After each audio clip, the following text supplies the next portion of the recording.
2, 1, go. Hello, welcome to Plat Overwatch episode 102. I am here, your regular host, joined by Reinforce, and the Grey Man has returned. This alien slug life form is back, devoid of all human color. There's no blood in his system. Do I need to fix my color? Is this what you're telling me? Do I need to fix my color saturation? No, it's just funny. It's just funny. Yeah. I've asked you in a very... The guard said we had an hour with him, so we gotta do this fast. Yeah, I get 1 hour. 1 hour. 1 hour, then he has to go back. I've asked, tell me why you haven't been on the show recently, huh? You don't care about Overwatch anymore? What's going on? Yeah, I've actually, much like Jonathan, well, actually, no, I'm going to go in that topic later. I'm about to talk about Jonathan's topic first, but instead, I'm going to save that topic for later. I was deflecting. Essentially, I got fucked, Josh. I got fucked. There's no other way around it. I've been owned. They put my mover. Do you know that there's a very large subcontracting service of movers called brokers? And apparently they can sell you a service to move, and they don't have to guarantee that date at all. They're just like, it could be here if they invented teleportation, and they don't have to disclose that. And that's what happened to me, because I was told my stuff was going to be here on Saturday of last week. This past weekend, my stuff did not arrive until Wednesday, and in fact, that's still early because it could have been 2 weeks from then. Still, it could have been 2 weeks. It could have been 2 weeks. You just don't have any of your personal belongings. Yep, so I just got lucky. The brokers were just out there thinking with portals. They were like, maybe we could sell this guy. Yeah, I called them, and they're like, oh, we can get it here on Saturday. Just pick it up on Monday. So they picked up on Monday. I left for Florida on Friday because also now I'm in beautiful Boca Raton. Right. What's it like? Have you met a lot of old people? I have actually the second night I was in my apartment, there was a fight beneath and they had to call the police. The second night. So they were in the parking lot, and this guy and his girlfriend were very drunk, and they fought with an Uber driver, and the Uber driver started chasing him around with like a broom handle he had in his back, and I was watching it from my window, and then the police got called. And that was the second night I was in Florida. And my complex, by the way, it's a very nice new complex. It's not like some sort of disaster area you expect fights to be happening. Nope, it was just a Florida moment, just an immediate Florida moment, like right as soon as I arrived. So that was cool. I've dodged 2 hurricanes. Since then. You really have been living the life of just, I don't know. You've been a man on an adventure. That's what it has been the last 2 weeks. That is one way. That is one way to just. And his internet is also a little dodgy. Oh no, you gotta be joking with me. I mean, what a disaster. He just my internet's here. My internet's. I'm on Ethernet. I can hear you the whole time. I don't know why. Really? Okay. Your image cut out, and we thought you got removed. We'll see. He might get. I'm on Ethernet. It seems he might get yoinked back to his home planet occasionally. Jonathan, what have you been up to? Because I hear you've got your hands dealing in some devious shit. What are you up to? Wheeling and dealing, huh? Oh no, I don't really want to get into it, to be honest. But I feel like I have to explain myself because I've just been vacant from the internet. I've just been removed. I'm into the NFT craze. Oh Lord Almighty! Yep. Oh God. Okay, what is this? Woke up at 7 a.m. so I could pay money to get this. Isn't this from like Nuclear Throne? Is that like a character from Nuclear Throne, or is that just the NFT? It looks like a character from like. It's a bird. Okay. It's a pixel bird. Okay, Jonathan, you're gonna have to explain to me because my understanding of NFTs is that it's a piece of artwork that you can verify via blockchain that it is unique and belongs to one person. Even if you replicate it, it has like a specific hash or something that means that it can always be traced back to you are the real owner, like a physical item. Why the fuck did you pay for a chicken? It's a bird, first and foremost. Chicken's not a type of bird. Chicken. Well, it's an adult. This is this right here is called a thug bird. It has sunglasses. You can see the beak sticking out. Some of the thug birds, they have sunglasses. They have like gold chains, hats. Some of them have cigarettes. Like they're just differently generated birds. This one I thought it was pretty. It was relatively cheap.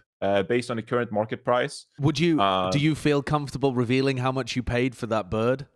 3 Solana, and Solana is a different currency on a different network from Ethereum and Bitcoin, which I guess in this current market it's about $350. Oh my freaking God! What is going on? People are going insane for the bird. Pixel bird. Oh, your mic is Oh my lord! I mean, what's wrong with my microphone? I could buy like 4 microphones with one bird right now with your quality. So wait. But you're not buying it to frame it or something like that. You're buying it in order to flip it for more down the road or something. Are you expecting the bird to appreciate more than the coin itself? Is that the idea? Well, I mean that is compounded essentially because I'm expecting the price to go up of the bird while the price of the coin goes up simultaneously. So at that point, it's Can you only buy it with that coin? Yes, because that is the network it's being like circulated on. So it is so far outside of my understanding and my comprehension. I don't even. I feel like a boomer trying to talk to a child right now. I don't mean that in terms of you being childish, but like like the only interaction I've ever had like this is me trying to explain what esports are to my parents, and I feel like my dad right now. I mean, I feel like an absolute idiot. I will say that. So I got pretty drunk last night. So I'm hungover now, barely slept. And I feel like an absolute idiot. Like, I don't know why I'm doing this. Like, I'm laughing at myself. So wait, it was 7 a.m. You were hungover and you bought a thug bird. Yes. Oh, my word. It wasn't even a... Okay. I mean, chat is not financial advice. Play, you know? Yes. I mean, I was hungover, but I had... I set the alarm at 6:45 ahead of time. So... Wow. Okay. Yes, this was calculated. So this is what I've been up to. I mean, I can't believe this. This is like it's kind of bad that we're showing this on our podcast. By the way, is it? I think at some point we lose our reputation. Like we're gonna be one of those Face Clan guys who gets like involved in the live stream fails drama. I mean, just, let's start by saying we're not endorsing it. We're not telling you to go and buy it. We're not involved in any way. I have 2 birds. I do not recommend you go buy your own birds. That's all. He's got 2 I am not your financial advisor. Please don't buy birds. Okay. Right. Well, that's a trip. Both of your weeks. Let's get on with the show, I guess. Right now.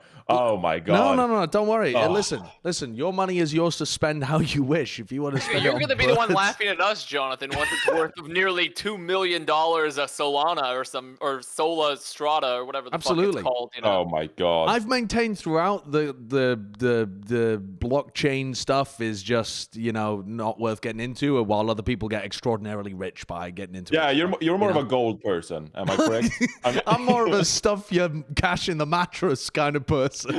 No risk involved, always depreciates. That's what I'm interested in. Okay. Let's move on. Let's go on with the show, though, because there was some unfortunate news this week as well, referring to the Overwatch League playoffs. The Overwatch League playoffs were originally designed to have the play-ins in Dallas. Then they were going to be moving over to LA for the grand finals, or rather the playoffs were going to be in Dallas, and then the grand finals in LA. Unfortunately, due to the spread of Delta and the fact that it's especially bad in Dallas, and also because, as far as I'm aware, some of the team players that are in like China and Korea, because in those regions they're very heavily age regulated when you're able to get vaccines, some of the players aren't vaccinated, not by choice, but just because it's not been available to be offered to that age group within some of those countries. So because of stuff like that, the Overwatch League has decided to move everything to be happening in Hawaii, much to the disappointment of fans who were trying to go in person, teams, Orlando RAINN, I think everyone are disappointed. Yeah, everybody. To be honest, Yeah, I mean, apart from the Chinese fans who are happy that their Chinese players don't have to travel in dangerous circumstances, which I suppose is understandable. But yeah. Oh yeah. I mean, that's your stance on it. Yeah. I mean, Avast, talk to me about this. Okay. Good talk. Okay, he's actually out, I suppose. Good talk. Look at his face, my man. Good talk. Well, what do you... That's an NFT right there. No, but I mean, he looks like my bird. No, I mean, I'll talk while his internet recovers. I mean, I think everyone are very disappointed by this move, of course, because we all wanted, have a crowd again. We had that one Dallas event in Arlington that Dallas Fuel hosted. It was amazing. Yeah. And we got a bit of a taste of just how good live events actually are, of how good Overwatch live events actually are. So come playoffs, I think we were all excited to actually see APAC teams and NA teams come together to be in the same place and play matches live and in front of an audience. So first it's LAN hard to games not as well. Sorry? Our first LAN games of the entire year would have been held in Dallas and Oh, Los the Angeles. servers, you mean, as well? Oh, my Yeah, goodness. like the entire thing of like just being in person. I'm on twice Yeah. now. I'm replacing Avast. Yeah, apparently still some hiccups. Matt with had his an internet. emergency meeting, by the way. So Matt couldn't be on because he had an emergency meeting. So, Oh, you want to pause? Yeah. I'm fine with that.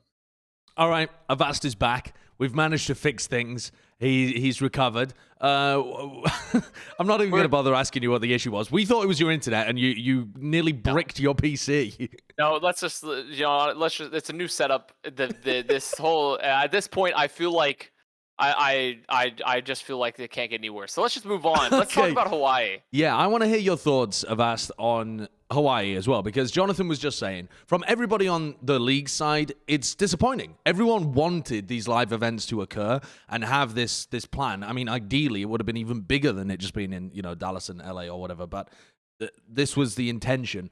What's your feel on how it's ended up going? Personally, so I'm disappointed. Obviously, I mean, no one's gonna walk away and be like, "I'm really happy this happened, guys." Everyone happy? Everyone happy? We don't have a live grand finals and playoffs. Like everyone's like, no one's happy about that. But I am disappointed in this aspect, which I feel like it seems really unfortunate that Overwatch League as an esport is currently unable to find way to host live events while like other games are.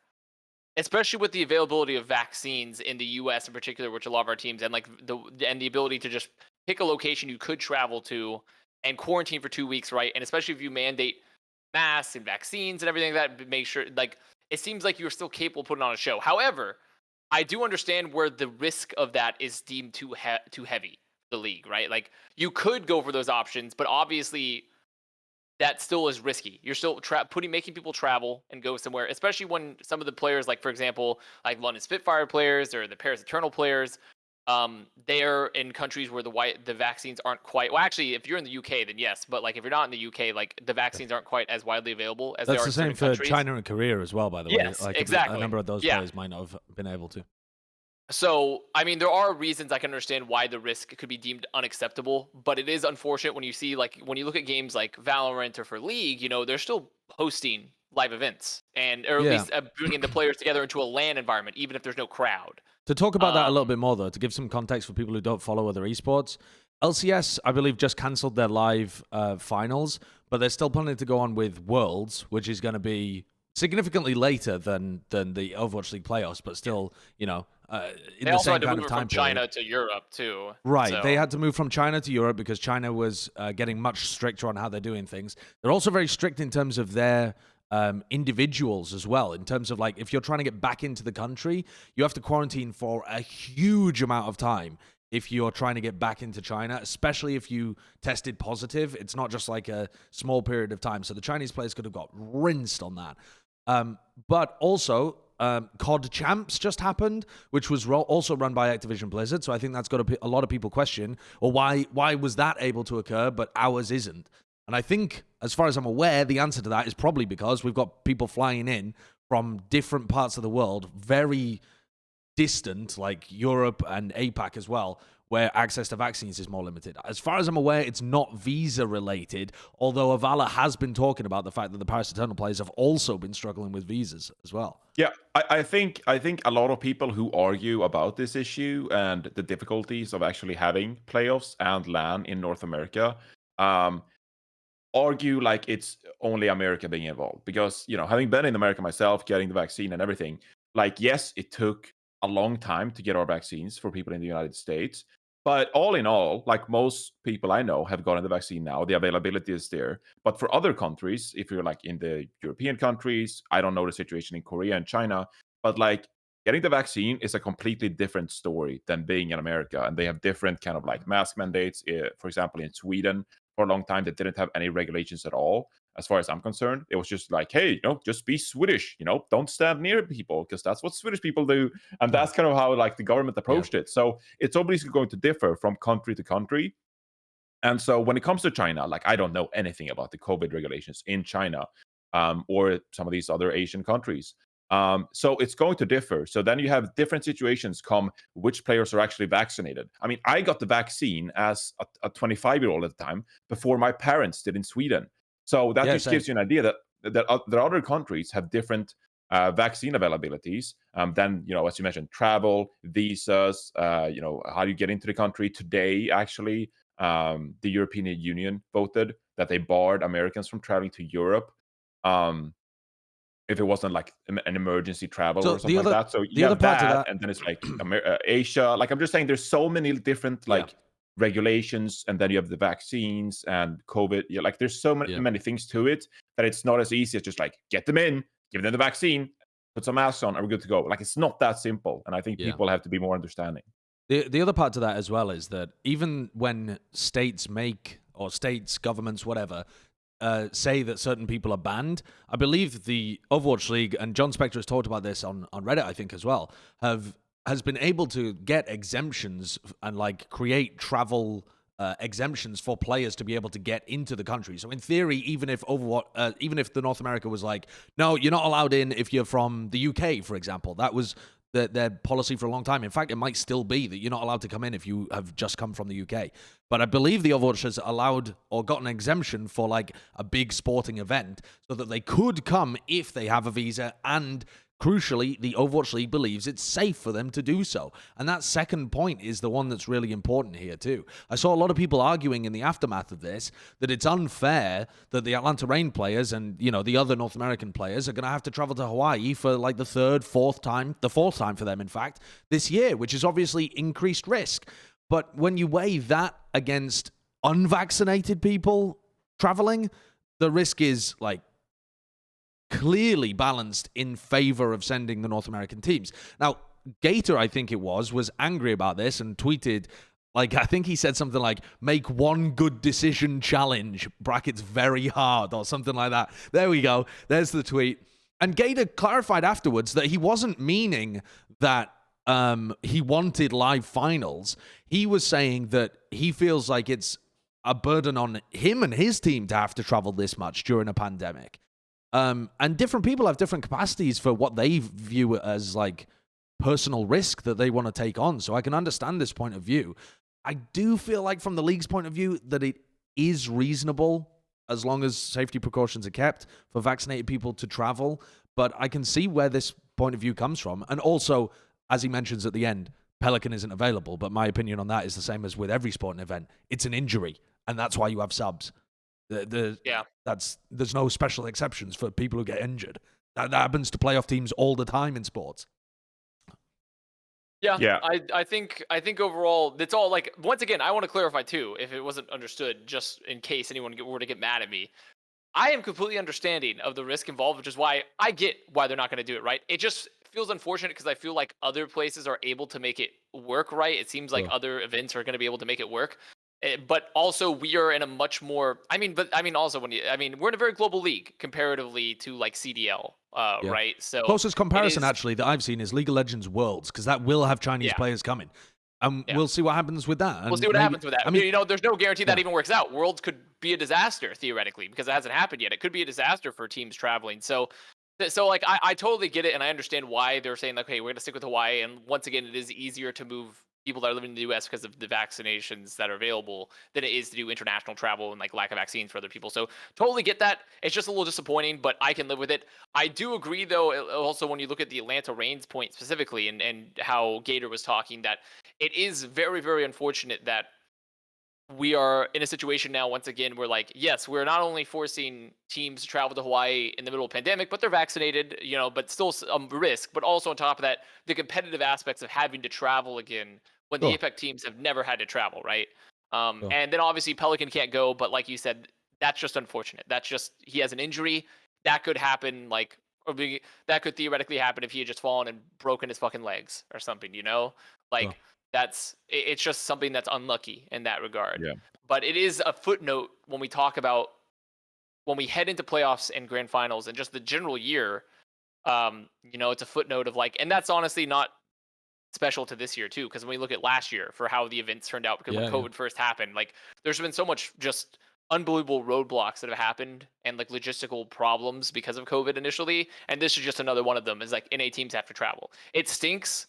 It sucks. I wish there was another way that they felt like they could find a solution to it, but it doesn't seem like there is another easily available solution other than having like completely separate regional playoffs, and then you just have like a grand final, and that's like the whole thing, which to me feels less exciting than Hawaii still. It's literally, if you did what Gator was proposing, that's very similar to the your playoffs and grand final from last year, but it's in all ways from an entertainment perspective, it's worse than just the stage finals that we've had all year long. It's literally worse than that product.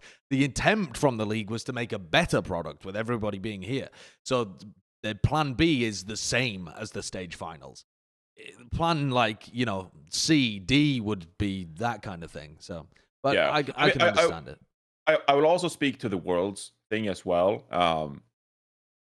The thing with League of Legends as well is that like they don't have our plan B. When they make the decision to run Worlds, what are their alternatives? It's like, yeah, they can delay Worlds and like maybe find a studio and then, have it being played. But the blessing and the curse with Overwatch is that we actually have a decent plan B. Like we can, send our players to Hawaii. And, when it comes to players traveling during COVID, I'm not going to say that, like if a player genuinely has trouble traveling during COVID because they feel unsafe or like they're not comfortable traveling to Hawaii, like I'm not going to judge you for that. I think that's very understandable. But I will say that the solution the Overwatch League has with being able to have players travel to Hawaii, have a server that both Asian players and North American players, or teams rather, can play at a pretty competitive level. Like that's a good solution that a lot of other esports don't have available to them. So when it comes to League of Legends, well, they have to find a solution that works for them and their servers and their competitive integrity. While for Overwatch, like I think our Hawaii solution is very reasonable. So when it comes to the people in charge of the Overwatch League making the decision that, hey, our plan B is, to have the Overwatch League playoffs in Hawaii, we find that that's right for us. I think that that's a good solution that we have up our sleeve. It's not as good as live esports, but it's pretty good considering the circumstances of COVID. Yeah. Also, if you're watching and you haven't had a vaccine by choice, please go and get a vaccine. I understand if you're medically unable to do it or you're too young or whatever, but if you can, please go and get a vaccine because it's still only like 60% of people over the age of 16 in the US, I think. And there is tons of availability. So if you don't have one, if you know people that don't have one, persuade. Don't end up on the r/Herman McCain Award subreddit. Just don't. Just go get a vaccine. I've never heard of that. Oh, I'm not going there. It's a very funny subreddit though, but in a bad way. Oh. Okay. All right. Let's talk a little bit about the play-ins though, because we have a great thing that we run in Overwatch League that I don't see very many other esports do is selecting opponents. It's the best way of guaranteeing that top seed actually makes sense because you get first selection of your opponents. And did you see how the Washington Justice selected Paris, or at least how they said they selected Paris? It was great. No, I didn't see this actually. Why would I be? Did you ask? Are you asking Josh or me who was involved? I wasn't involved. No, I wasn't involved in it. Just because there's an egg involved doesn't mean Josh owns all things to eggs. They I just saw you tagged or something, yeah. Yeah, they atted me because there's an egg. The idea is that they're like slapping this jar, and at any point, one of them can raise it and try and bait the other into breaking the egg. And so, so you're trying to like... they're trying to bait the other person into breaking the egg and making a huge mess. And at some point, they say to each other, like, this is so dumb, you'd have to be stupid to break this egg. It's so easy, this challenge, for a pro gamer. I mean, I think that... There you go, Tuber says, whoever cracks this is stupid dumb. Even our grandma wouldn't crack this. And then it gets flattened.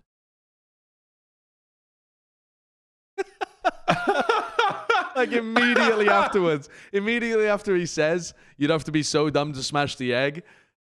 Who even is that? Yeah. Who was that with Tuba? Was that Tuba? Oh, wasn't that Jerry and Tuba? Yeah. But Tuba. Was it Tuba that said that you'd have to be stupid and then he smashed it? Yeah. I don't remember. I'd have to go back and look. I don't remember who smashed it. Either way, it was here. We can see the replay, instant replay. Oh right, it was Tuba. Yeah, it was Tuba. So he literally says that you'd have to be dumb to break it. And then he just whacks the egg.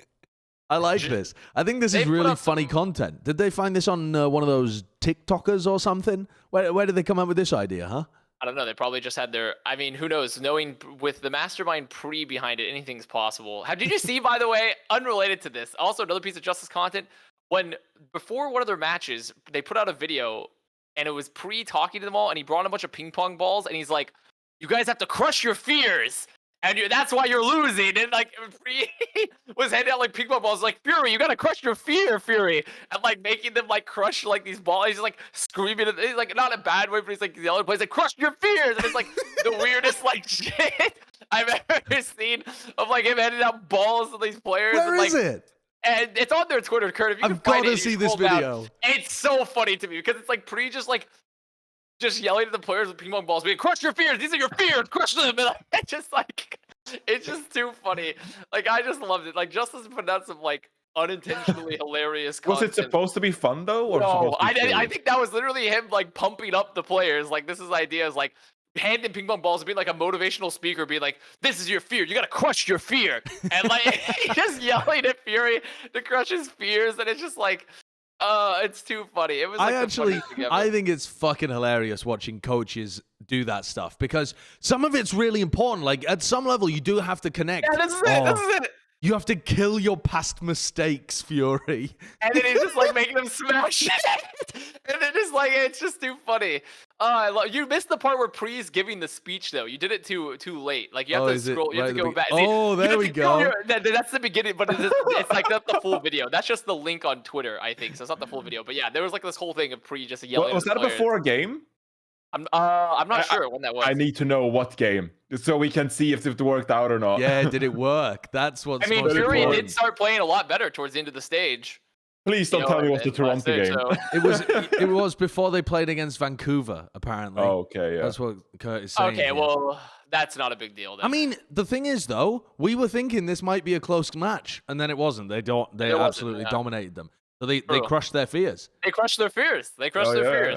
But there's been some funny stuff happening. Do you think Paris was a good selection for Washington? They didn't obviously select via the egg. They did that afterwards and made it look like they'd done it randomly. But they deliberately chose Paris here. What do you think about that selection? We all would have predicted them picking Boston, right? I would have imagined that, yeah. But I think they're kind of much of a muchness, Paris and Boston, at the end of the season. Yeah, I mean, I suppose Paris haven't looked. I mean, that's incredible fan art. I love that, by the way. Credit to Story Palette. That's really good. Yeah, I mean, I can kind of see it both ways in their situation. Like if you compare the two teams, I think we generally have a lower opinion of Boston Uprising and how they finished their season. But like Paris Eternal, they haven't been great as of recent either. I mean, they took 2 losses to Defiant. Haven't really shown that they're able to specialize in one composition and reach a good peak level. Avast is frozen again. Another NFT. Another NFT. The Avast collection soon on OpenSea. But yeah, I can kind of see it both ways. I think that generally Boston Uprising would have been my pick here, but I don't know what you think about.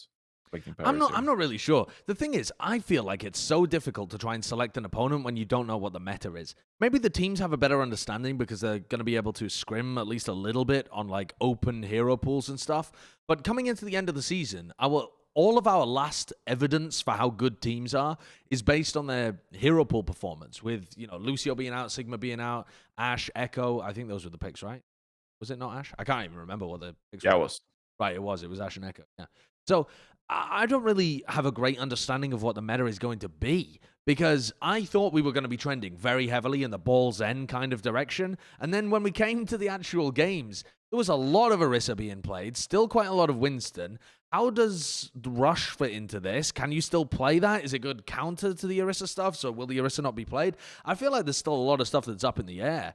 But Boston have come out with some pretty decent big upset results. So if you want to try and dodge that, maybe you go for Paris. I don't know. Pretty difficult to tell, in my opinion. Ooh.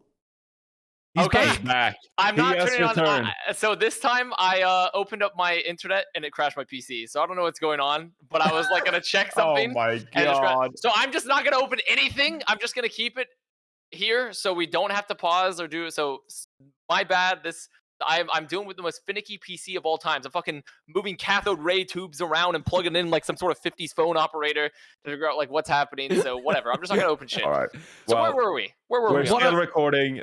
My question to you, Avast, is: yeah. Was Paris the better selection instead of Boston for Washington to play against? Because they had the choice of the two. Is there any way of knowing? And would you agree with their selection now? So what I was gonna go look up is what was Paris's last couple results. I'm trying to remember what their last few results were. I think they beat Dallas and then they went like 1-3, didn't they? Yeah, they beat Dallas and they had a really bad. Maybe 2-2. Yeah, because they had a map 5 versus Toronto. 2-2. They beat London and then they lost to Boston and then they also what? And then they had 2 map 5s against Toronto. They had one. Yeah, they had one as like their qualification game for the Countdown Cup, and then they had one that they lost in the regular season. So, I mean, honestly, looking back, because to me they took a pretty steep decline in quality when you compare their previous stage. When you compare their stage 3 to their stage 4, I was big on fucking Paris. Like I was really big on that team. I thought they were looking incredible. They seemed incredibly flexible, and then their stage 4 happened, and they kind of fucking plummeted. Now, granted, they played stronger. They started out great with that win over Dallas. And then they kind of just plummeted from there. So they had 2 map 5s with Toronto as well, and Toronto did look like, they decent. Looked a lot better. They looked a lot better that stage. But, I mean, their loss versus Boston was pretty appalling. And even though Toronto was looking a lot better, they still should have beaten Toronto if you took their stage 3 performance and where Toronto was at, right? Well, they got reverse swept in one of them, right? Yeah. As well, so I do think that overall... Oh, no, sorry. They were going to come back from a reverse sweep. They went down 0-2, and then they tried to come back from the sweep and lost in game 5. I still think Boston's the safer bet here, but considering that Paris looks so poor in stage 4, it's not like the worst choice ever, but it seems hard to believe that Boston would not be a safer pick, right? Because I could believe that Paris maybe does something and just like fixes their issues, right? And pops think they have a higher seed playoffs. Yeah, they could return to form and pop off in playoffs, right? They've had a really good year overall, honestly, like a pretty solid year. And Boston's been pretty mediocre the entire year. If not, I mean, what have they been, like bottom 4 in NA the whole time? Yeah, something like that. I don't know. They finished like 8-8 in the season, so they're pretty even. But I don't know. I guess they've been hanging around like the bottom 4. Yeah. Yeah, they are. They're bottom 4. They're right there. So like, I think, granted, I mean, Paris are right around there too. But I would argue that like Paris should have finished a bit higher, but obviously they didn't win those games. So overall, they're relatively even matched when you take their records and when you compare Paris's final stage in Boston. I don't think that's a bad pick, but I feel like I have more faith in Paris to fix themselves in playoffs than I do Boston. All right, let's take a look at the play-in bracket then, because the way the play-ins work, if you need a reminder, is that each region has their own play-in, and that's to get into the playoffs. And the playoffs are going to be happening in Hawaii, right? And that's where everyone is mixed together, all the different regions. But we're still in the regional aspect right now. As far as we can tell, the Overwatch League doesn't even have this bracket on their website. I don't know where you would even find it. So we're going to pull up Liquipedia, and we're going to do like a little run through the play-in bracket preds. That's happening this weekend, I believe. Both the North American one and the APAC one. So, first match we've got is that Paris-Washington game. Let's talk about this one a little bit. Talk to me about this game. What Washington justice are we going to see here if you had to put your money on it for play-ins? The thing about this match is I don't know what Paris Eternal or what Washington Justice we're going to see, because genuinely, like, both of these teams have liked playing different kinds of compositions. Like Washington Justice, they got good at that Lucio Moira composition at the end of June Joust. Was it Summer Showdown? They played some Rush as well against some of these teams. Yeah. And they played Rush pretty well against the Dallas Fuel. Mag had a pretty good Reinhardt performance. Hypothetically, we wanted them to be better with the Wrecking Ball composition. So the Washington Justice, they've shown us throughout the year that they can really excel and play a lot of different compositions at a high level. But then, some matches they just plummet. And like the Countdown Cup, like their qualifier games, they were pretty horrendous. So I have no idea what I'm going to get from the Washington Justice. And in the same token, like Paris Eternal, they've done the same thing. Like they've shown us Rush compositions. They were happy playing Wrecking Ball when other teams even weren't, back in June Joust and stuff like that, right? So I have no idea what's going to happen in this matchup. I'd like to believe that some teams still recognize that Wrecking Ball probably is the best main tank in the game right now. And they'd prefer playing some of those compositions. Like maybe we see Paris Eternal continue to play Naga on the Pharah, down on the Wrecking Ball and stuff like that. But at the same time, it's like maybe they revert back to rush compositions because that's just like some of their comfort picks as well. And they know they can get by in playoff matches like they're just playing rush or playing monkey compositions, even if you're Washington Justice. So I have no idea, to be honest with you. Do you agree, Vast, that this is an impossible game to call? Or do you have an inkling in one or the other direction? I've been looking up some of the previous results to remind myself on my phone On now your because I can't open up on my Oh my PC. Just because I wanted to give myself a quick memory boost. Yeah. Overall, yeah, I think this is like impossible to call. I mean, I think when you look at, because when you comparatively, like, if you asked me at the beginning of the stage, I'm like, the Paris wins this 10 times out of 10, you know? But Justice actually had like a reasonable stage, all things considered. I do feel like compositionally, because what's our play-ins, are we also going back to no hero limits, right? No, No hero hero bans. pools. No hero No pools. hero pool, yeah. Yeah. And so I look at that and I think that favors Justice too, because Justice are going to be able to play a little bit more of a flexible, or actually, Okay. I think well, let me ask you this question then, to both of you. What is the best meta for Paris to get that would give them the edge? Because to me, I'm thinking ball comps. Ball. I'm maybe thinking like Orisa Diva comps as well. Is that the same direction you're thinking? Like if the meta goes in that direction, we're thinking Paris have got a good chance? I'm thinking Ball Orisa comps are like the two strong comps at Paris. I feel much more confident Paris than I do. Like Justice, if they could play Winston, if they could play maybe RAINN, but definitely Winston. I feel like any sort of dive-centric compositions that's not Ball, they'd feel really good on. Also, anything that allows Decay to be on Tracer. Right. Because like Decay's Tracer is fucking McNasty. Also, anything that is not having Assassin on Sombra. It's like anything that's You've not given up on Assassin that on now? Sombra. I have given. I mean, I was like, I mean, I was feeling good about Assassin coming into the league, right? But it's like, and he looked good on like when he played like Echo and Pharah and shit. Yeah. Hey, But it's Doomfist at times. And It's yeah, actually, but what's so annoying to me is his Sombra did have a period of time where it looked really good. They Early had on, like it was that so like good. 5-map game Tragic now. against the Gladiators, and it looked really good. And then like a week later, it was just one what of has the worst. happened? Someone one of the space worst jammed his talent out of his body.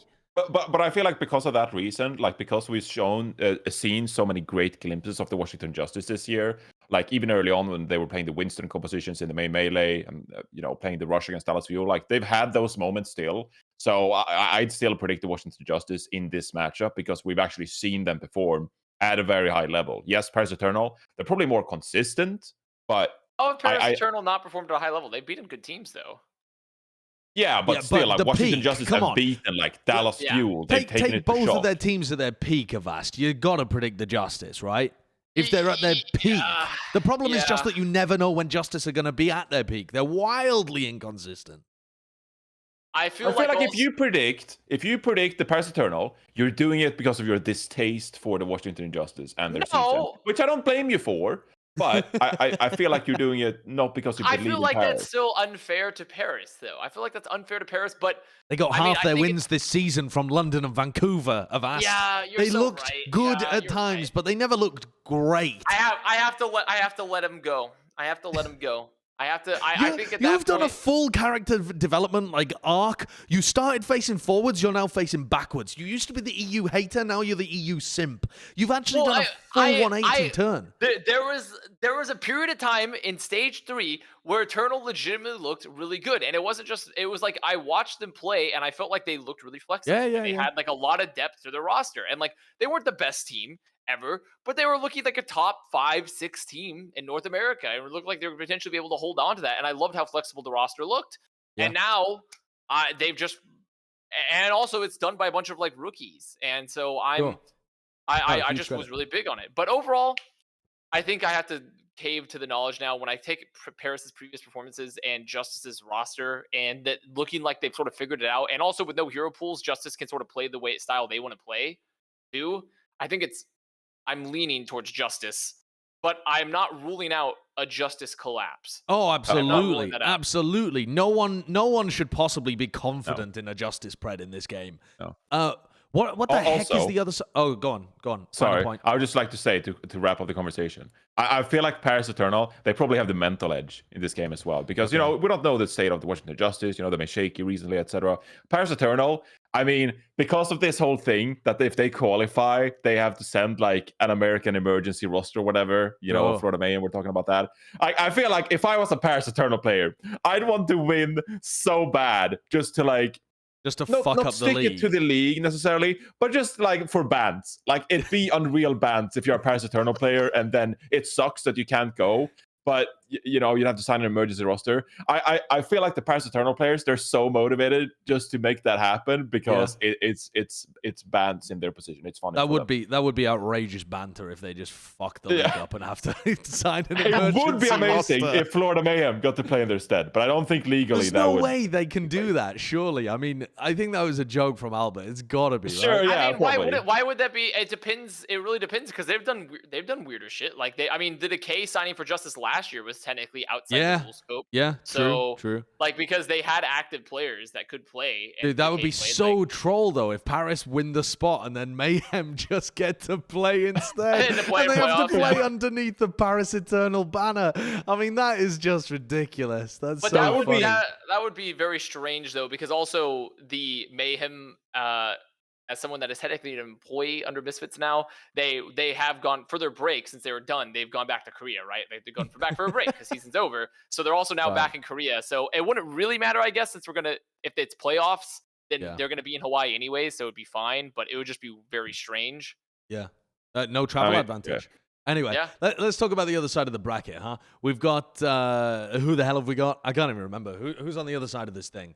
This doohickey. Yes. Defiant. Toronto Defiant playing against Boston. I feel like this is a recurring rivalry. I don't really want to call it a rivalry, though, because I don't know whether the teams give a shit. But these teams seem to clash often and regularly at about the same point in the standings.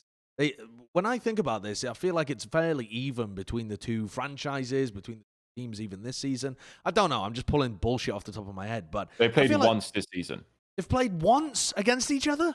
You just went this whole tangent. Dude, they played a single time the whole year. I swear, these two teams have been in the same position all year long, though. Whenever I think where Toronto has been, Boston is right there with them. Like they haven't been able to be separated particularly. I guess Toronto end 9-7 with Boston at 7-9, so there is a little bit of distance, but I don't know that I would hardcore favor the Defiant in this game. I feel like a slim advantage to them. Yeah, I'd agree with that, especially with the rise of Hisu. I mean, not that he hasn't risen before, but he's risen once again. The old double-proof bread. I mean, Hisu and Hangzhou was incredible.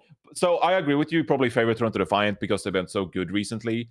But then it's like I could totally see the Boston Uprising just bunker up and play like a Torb composition like they've done, the spawn composition, and just Toronto Defiant completely failing at breaking that down and being able to deal with Boston playing that. Like maybe Punk pops off on the Diva, something like that. Backline is good for the Boston Uprising. But I feel like you have to favor the Toronto Defiant here because of their recent performances. Boston also were the team that pulled out the Genji Tracer comps and stuff when no one else was playing them with like Ana Lucio or something and just decided to and it looked really good. Yeah, it did. But I think it caught teams off guard and then teams were able to adjust. Maybe that's one of the reasons why Washington didn't pick them is that they can be a bit of a creative upset team in the first round. I don't know how much more... I don't know what other tricks they have left in the hat at this point because they... they just don't. It seems like they just don't have any more like depth. Essentially, like I felt like that was like kind of their last big thing. Who knows? They could be in the lab, like workshopping something. And they pull out a composition they haven't been traditionally very good at, but it feels like they were like saving that one for like their one final trick. But then it kind of just like disappeared at the end, and it honestly didn't leave them with like too much. I mean, did those wins they get? That's what allowed them to go to get into play-ins, right? So I guess it did kind of get them to this point. over teams like Mayhem and such. So I yeah. guess it worked out for them in that respect. But now I feel like they've shown their hand here. But considering Defiant looks so good right now, this is the Defiant I was looking for all year, just about. Like they're still not quite as good as I was expecting them to be, but this is a Defiant. I expected the Defiant to win, and they had not been winning. And now I think it's hard to predict against Defiant when you have Hisu in form, when you have. Now I will admit I'm not huge on the Neist pick, obviously, but they've been playing Aspire a lot. Because I feel like Neist is kind of just a Pharah specialist for them. So I feel like we did this last episode, but I'll do it again. So this is Defiant. They're in form. These are their recent wins. Paris Eternal in a 5-mapper. Paris Eternal in a map 5er. They've beaten Washington Justice in bad form. London Spitfire. Vancouver Titans. Florida Mayhem with checkmate. Paris Eternal. London once again. It's not. I mean, okay, so but Justice was on there. Justice was on there. But that was when they were playing tragically too. Yeah, That's why I'm not high on Defiant. Like I respect that they should be the team that has the advantage and the team that you should pred.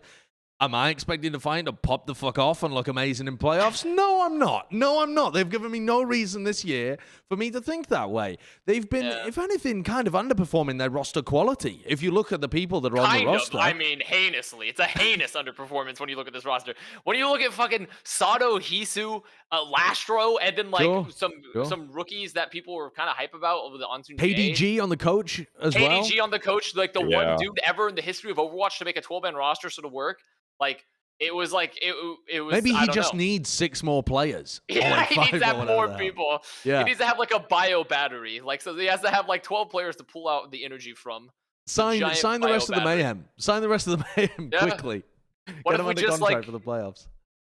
Yeah, that's fair though. That's fair. I don't think this is going to be a game that you're going to walk away. I mean, I feel like this could be a good game just because both these teams are relatively meh, and so it could be a good game because it's two like not super strong teams fighting. Yeah. So you could see like a map 5 come of this. I think both of these games should be good to start with, or at least competitive. Yeah, absolutely. I mean that they're all very similarly matched. I did meme on Toronto Defiance record, but based on the eye test, I mean they look really good at times. Like when Hisu pops up on the Hangzhou here, and I don't want to discredit like some of the recent performances because according to the eye test, I do genuinely think that they have looked better that they've done throughout the season. So that's why I favored them in this matchup as well. How often can Hisu... This game that we were watching, by the way, was like one in the June Joust or something. It was like from ages ago. The one time they played. The Hisu God performance with the Hangzhou. Who was that against again? Was that against Washington? No, it was against Atlanta, wasn't it? Yeah, it was when Atlanta. Erster was like... Edison, sorry, was playing Tracer against him. And he was just shitting on them.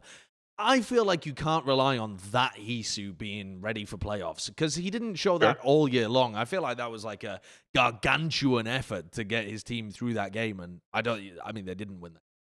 I guess closer. I've been.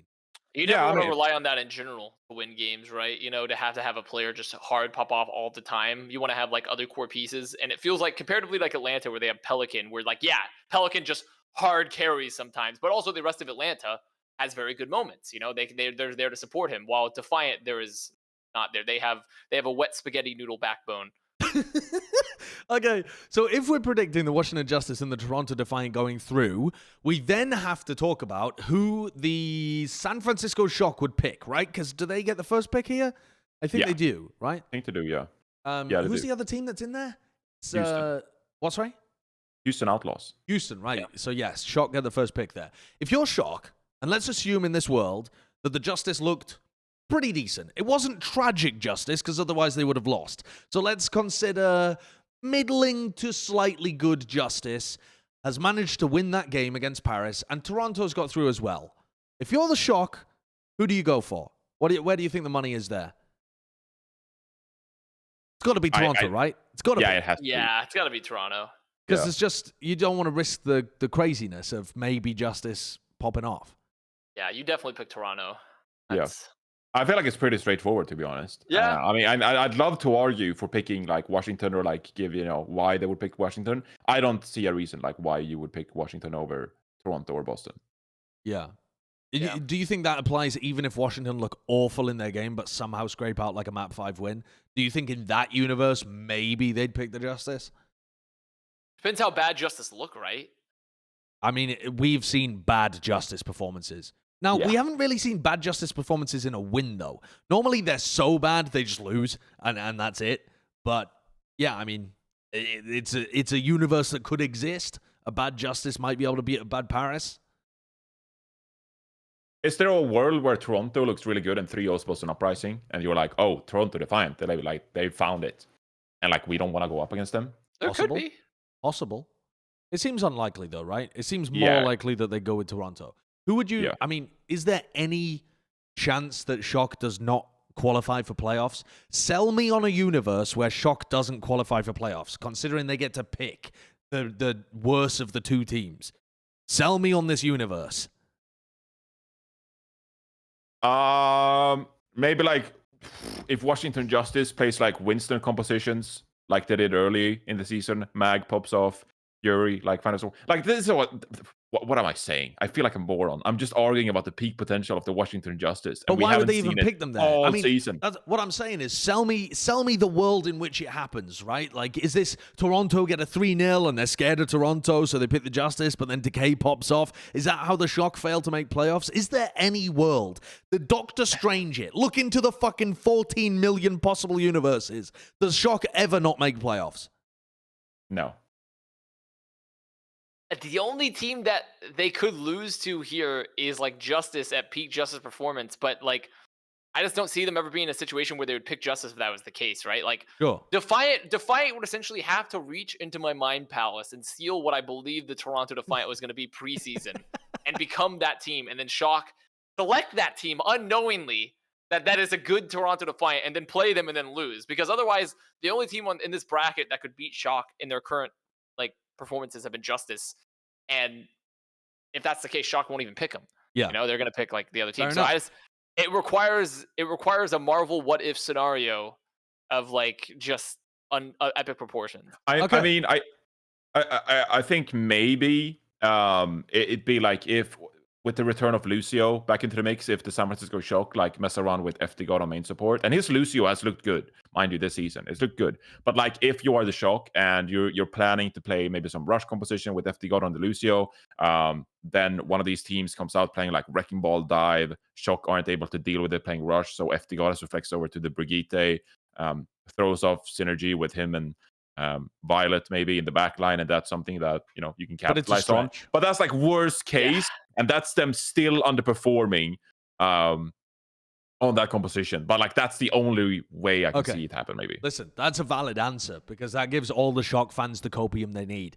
Houston Outlaws, on the other hand, I think they went like 4-4 in the final half of the season. It wasn't great. First half of the season 7-1. They're absolutely dominant. Second half 4-4. Is there upset potential here then? They don't have the choice of opponent. They're probably going to be facing the harder one of a Justice, a Toronto, something like that. Maybe Boston with an upset. Who knows? They're going to be facing some level of decent opponent here. Do they have the quality to make it through the playoffs? Are Houston going to pull the old debate where they look great at the beginning and flop out and don't even make playoffs? Is that a reality perhaps for Jake and crew? Yes. I think it is. Do I think it's likely? I don't find it, because what were their past like couple? Let's think about their most recent form, because I feel like this past stage is sort of like where we're using as the yardstick, kind of like where we're seeing them out. Because what were their past couple results? I can't bring it up or else it's gonna rip my PC. So. Okay, Summer Showdown, and Countdown Cup. Okay. Their wins are in Summer Showdown, first match against the Shock. They won 3-1 against the Shock. Remember, that's the C9 game from Twilight, was it? Amora. And then they beat Vancouver, Washington Justice, and Florida Mayhem. That's the teams they've beaten. And they've lost to Boston Uprising, Dallas Fuel, Atlanta Rain, Gladiators. So understandable losses against Dallas, Atlanta, and Gladiators. You lost 3-0 to the Boston Uprising. But they also didn't win a map. But they got brutalized. They got brutalized in all those too, was the thing. Like it wasn't even like that's the one thing about Houston I'm willing to admit that they could lose here, simply because as soon as they started playing very tough opponents, they started getting like rolled, like hard rolled, like often in the latter half of the season. And it felt like they were banking on wins from weak opponents, and they just could never even touch anyone that was in like the top 5 or 6, essentially. Would you agree with me though that they benefit from having hero pools being removed? Piggy can play Sigma again. Juby can play the Lucio, and you don't have to mess around with your main support kind of stuff. They looked great at the beginning of the season on Rush. If Rush comes back into meta, if Double Shield is meta, Django and Piggy are looking good. Like, in theory, to me, when I think about it, I mean, Dante gets his Echo back. In theory, I feel like this team should be a team that benefits from the loss of hero pools.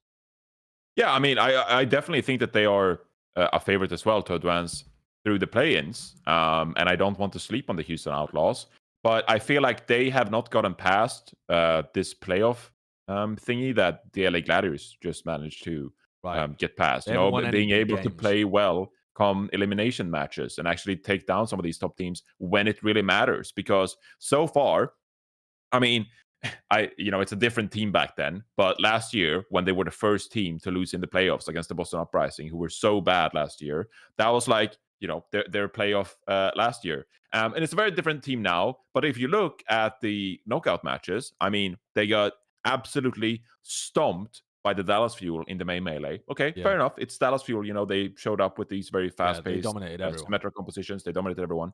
But then they got stomped once more by the Dallas Fuel in the June Joust. And that was pretty disappointing. And then, as you mentioned, like, they haven't taken maps against Dallas, Atlanta, and the Gladiators. So they're obviously struggling to beat some of these very good teams when it really matters and come in clutch in these elimination matches. So yes, they are the favorites by far, and these are not, Atlanta RAINN. This is not the Gladiators. This is Toronto Defiant, the Boston Uprising. They should be able to beat some of these teams.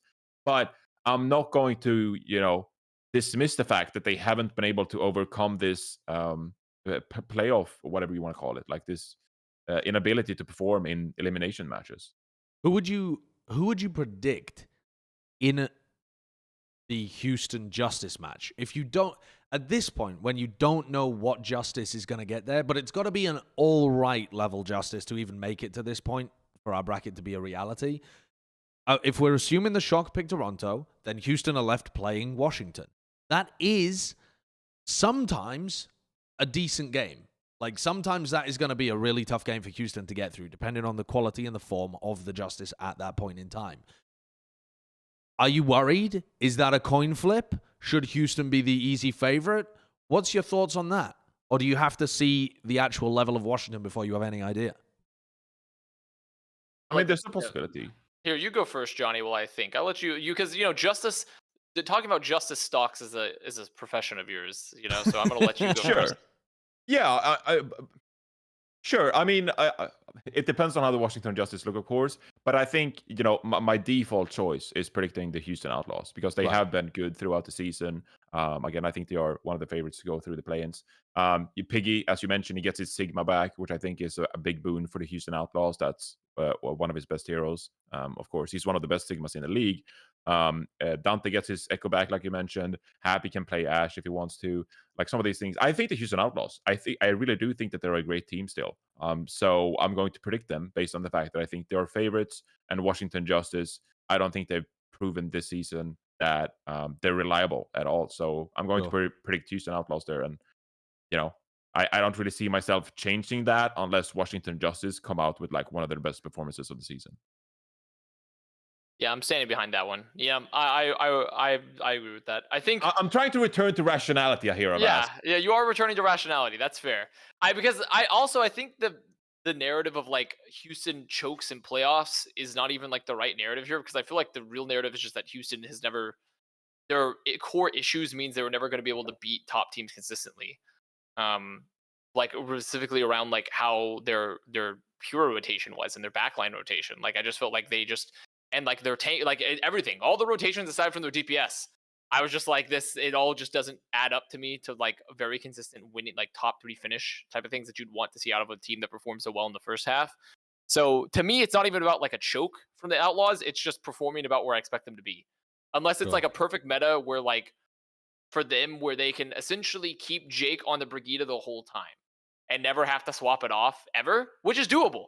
Brigida's a very, very meta hero, and you can keep Jake on Brigida almost the entire time. So there's a very real chance that Outlaws could go deeper if they like find just the perfect rotation for them, Right. and everything But works out for them.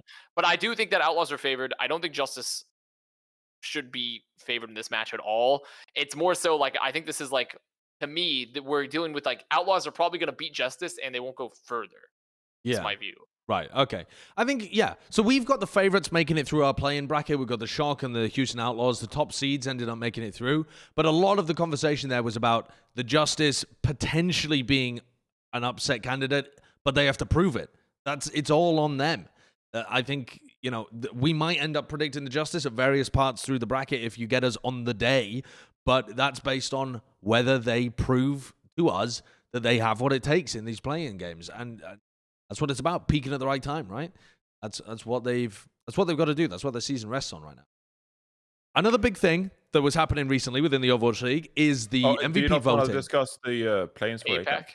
Oh, sorry, I completely forgot. Honestly, I just completely forgot. This Reddit is why we don't talk about APAC more. Sideshow just ignores it. Just ignore it. Don't want to talk about it. I was only looking at that bracket. I didn't even look at the East thing. All right. Okay. Yes. Sorry. Of course. Fusion against Spark. What's the world? I mean, is there any world where Spark wins this? Because I feel like the Fusion are massively favored here. I love that it says grand finals above Seoul Dynasty. Like that's the grand finals of the year. No, I mean Fusion should be favored here. I mean, I think both of you are perpetually disappointed with the Spark. Yeah, well, They've been especially tragic. with the recent. They've been worse recently. There will also, and the recent change of like with MCD gone, obviously, which we'll talk about later. Yeah. But like Coldest, I think, is a really good player, but hasn't had a lot of play time. And there's a lot to work through for a player to get them up to snuff in Overwatch League, and it's literally like the play-ins. So you can't just throw someone in with like almost zero play time throughout the whole season and like expect them to perform up to par against a Fusion that's got all its pieces back together and has been working on that, right? And when you're already throwing them into it at a very tragic environment that the Spark is. So Fusion should definitely be favored in that. What's really interesting to me, genuinely a great match over in the East, is Philly against Seoul. This has been a recurring rivalry between the two teams.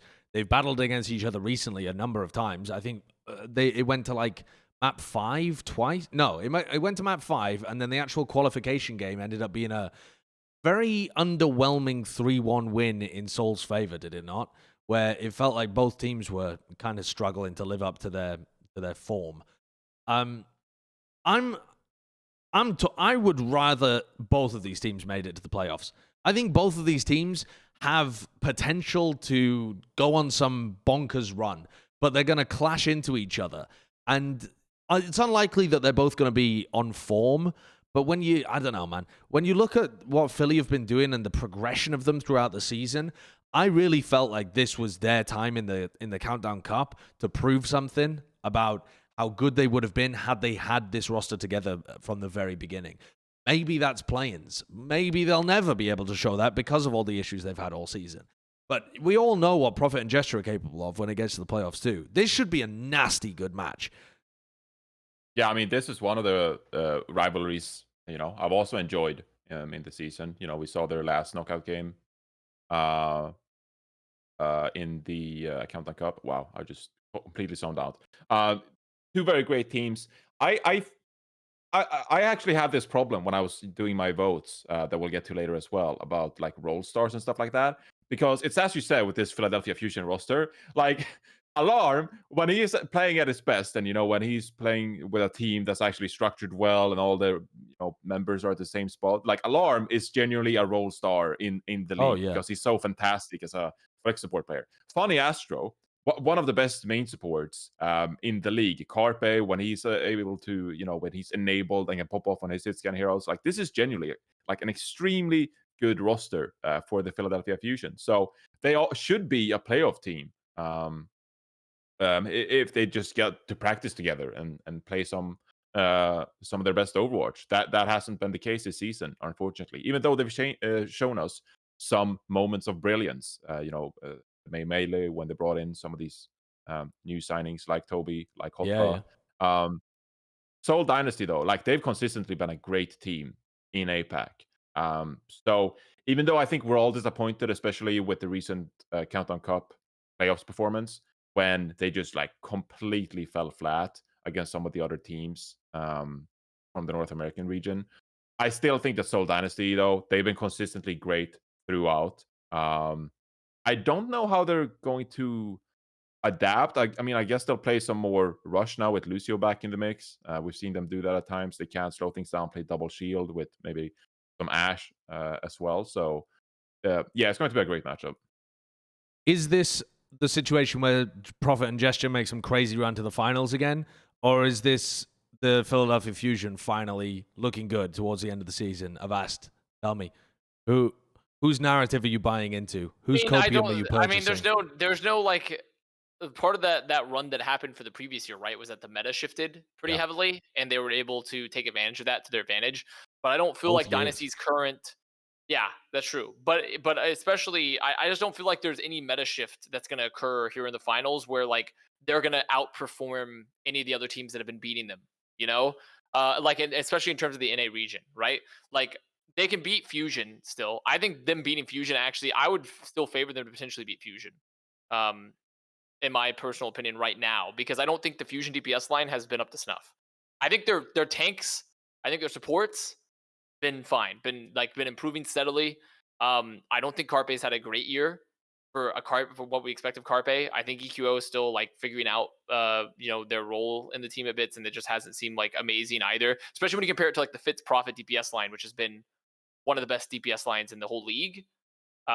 It's just been a tough fight for them. Could I see Seoul losing this? Yes, but I'm feeling confident about Dynasty to win this match, but I don't think there's going to be a run for them for the grand finals, because I just don't, right now it's like when I watch them play, especially when you watch Countdown Cup, it just feels like they're able to get by on a lot of comfort stuff, and then they can like kind of brute force their way with like Fitz and Prophet popping off a lot of the times. But unless they come together and have just like a crazy magical run again where everything clicks, there's just no data to say that like they should beat any of the top North American teams currently, or like Dragons. It shouldn't happen. Jonathan, who's your prediction for this game? So, I mean, I probably will end up predicting the Seoul Dynasty because of their consistency, but I actually do think that some of these heroes returning from hero bans is actually really going to help the Fusion. This is a team that likes playing aggressive. They have some great Echo players. Echo is going to come back. Can they put Shockwave? Maybe play some Ashe. That could potentially be really good for this team. Lucio coming back into the mix enables them to play a bit faster and play a bit more aggressive. I feel like what was the Fusion's issue against Seoul Dynasty here in this knockout match, just very recently in the Countdown Cup, was that because you lack some of these heroes, like Echo, like Lucio, it really favored Seoul Dynasty's slow style, where they essentially let Fitz and Prophet do all the legwork, while Animo and Creative just focus on staying alive. So I think that some of these heroes returning actually benefit the Fusion, and I could very much see them winning this matchup, being able to play some more Echo, and maybe even play Lucio dive if that favors. Do we think Lucio is going to come back? I could see Echo definitely making a return, but do we think Lucio is going to return here for playoffs? I don't see Lucio. I don't know. I don't know if I think Lucio is coming back. I feel like teams have committed pretty heavily into this double flex support, like especially for a lot of teams that have benched their main support. I feel like they've committed pretty heavily to this Brigitte Xin or Brigitte Ana like style, or even like a Mercy for like an Echo. I feel like teams have started to feel like that's a little bit more flexible of a setup than the Lucio. Yeah, I'm interested to see whether Rush comes back in any capacity on any maps. I feel like it's going to be a niche pick that only gets pulled out in a couple of scenarios, but I could see Lucio making a return to facilitate the rush occasionally. Now, that isn't even necessary, though. I mean, sometimes they might end up just running like a Bat Brig setup with a sim or something for some of those areas, wherever they want to run the RAINN. I don't think Lucio is kind of required now that teams have figured out how to get great value out of the sim, but I do think we'll see a smattering of it, but I don't think we'll see a ton. Yeah, I'm going with the Fusion, I think. Okay, I was going to say, yeah. I really think the narrative arc is there for the Fusion in terms of like their development over the course of the latter half of the season. I feel like they're going to improve at a faster rate, and it feels like Seoul are kind of capped out. My from watching the Seoul Dynasty this year, it doesn't feel like they have the same flair as they previously have, or the same crazy peaks when they hit the right metas. They have solved a consistency issue, which is the hardest issue for any team to solve, but it seems to have come at the cost of some of their peak potential. And for a game like this, where Fusion lost the last time, and it's a really close rivalry between the two, I think that Fusion might have done enough legwork at this point, both in terms of understanding the old comps they ran in the main melee and the most recent like Balls End comps. I'm giving it to them. I've got to believe in the Funny Astro Alarm backline. I've got to. I have to. I will say someone is gonna maul because Seoul is on a 3-match win streak against the Fusion. Oh yeah, they've done better than them recently. There's no argument against that. The safe money is on Seoul. No, but never mind. Sorry, I completely. It's at least 2 though, is it not? They won the qualifier game, and then they won the game like map 5 just before that, where they reverse swept them. So they've won at least 2 in a row. 2. Okay, yeah, Seoul won in the ML qualifiers. Yeah, right. I was looking at Funny Astro's match history, and he wasn't playing that one. Right. Sure. Yeah, but the Seoul Dynasty have been the better team over the course of the season. The safe money will be on them. But I think of all of the play-in games, this is the one where I'm going for the upset. This is the one where it happens. Although I suppose like the Paris Justice and the other shit is like who the fuck knows who's winning there. All right, let's take a look at our votes though. I was going to segue from this previously before we got backtracked by the APAC games, but it is good that we cover APAC occasionally, I suppose. Yeah. Backtracked by APAC games. I can't believe APAC viewers molding. APAC viewers just in shambles right now. Votes. We have voted MVP. Everyone has had to lock them in at this point. We have also, myself and Jonathan, although I don't think Avast has had the opportunity to, have voted for Rookie of the Year, Coach of the Year, and Role Stars as well. So we wanted to unveil our picks, discuss them, debate them a little bit, and then move on to the next one as well. I think we've all publicly talked about our MVP, though, apart from Jonathan. I picked Lip. I've already gone through my explanation from that on the previous show. Avast, who did you end up going with here? I picked Pelican. For MVP? Oh, not for MVP. Oh, my bad. I thought you said Rookie of the Year. I picked Fearless. I picked Fearless. Yeah, I thought this was a really interesting one as well because to me, Fearless was easily leading at the beginning half of the year, but then him getting outpaced on the ball and not really being able to adjust for their wins in like the June Joust and the Summer Showdown knocked him out of the running for me in terms of, you know, the team wasn't really generating their success through him, it felt, anymore. What was your combat argument for that kind of perspective? My argument for that is that I feel like so much of their success early on hinged upon him anyways that they wouldn't be in a contention to even be talked about for like if you remove Fearless from Fuel and you would replace it with like with a bunch of other different main tanks, I don't think any of them could have brought Fuel to the point where we were like going to sit there and what the hell? We're going to sit there and talk about Fuel as like a team that's like the number 1, right? Without Fearless. In addition, has Fearless been outpaced a bit on the ball? Yes, but I still feel like Fearless has a lot of room to still like get better with Rush as his coach and with like the support system of the current Fuel. And also now that hero pools are being removed, I feel like it's prime time again for Fearless to come back into playoffs and just fucking pound booty. So like I think there's like a real chance where like Fearless could also have like a really, really good postseason. On top of like his early season. So to me, it's like, and you could sort of, the problem with Fuel is you can make that argument with a lot of different players. You could have made that with Sparkle, like learning Tracer, right? You could have made that with Hanbin. Yeah, I don't get the argument with either of those though, because if they had replaced Sparkle with somebody else, I could still see them being in the same position. Yeah, they could have still won Hanbin games. too. Exactly. If Void had replaced Hanbin, they could still be in the same position. So I agree that Fearless is the MVP candidate from the Fuel. I don't think Hanbin and Sparkle are in the running particularly, but I'm interested to hear that from you as well, because to me, he's been outpaced fairly significantly, and I feel like he's been outpaced, but only in the latter half of the season, and also there's still lots of room for him to come back. And like at the end of the day, the team is not going to be in their position without him. Okay. You're not going to be in a position without him. It's not possible for them to be in such a strong position this late in the season without him. And did he perform at like a top 3 level on main tank on like Ball and like Orisa comparatively? No. Did he perform at like a top 5 level still? I think so. I still think he performed at like a top 5 level in an A on those heroes. He just didn't perform at like the absolute peak best, but he was the undisputed like best like Winston player His in the RAINN league. was incredibly good. And as his well. RAINN was also really, really good. Like, and now we're in a postseason where once the hero bans are gone, there's now Fuel can just go back to playing his cover picks around like Winston and RAINN again. Little And he could postseason Percy, aren't you? This is a regular season MVP. I know it's a regular season MVP. I know it is, but like my regular season was still influenced by the first half, and I felt like he still performed a top 5 performance on his other heroes while being the undisputed best. Aside from like RAINN, he wasn't the undisputed best on RAINN, but still being like one of the best on RAINN while the undisputed was Winston. Like, I think I would have said he was the best, but I suppose it's not. I mean, I would say that, like, you know, theoretically, if we were in a RAINN meta like the whole time and we've been playing RAINN, like Super probably would have outperformed him.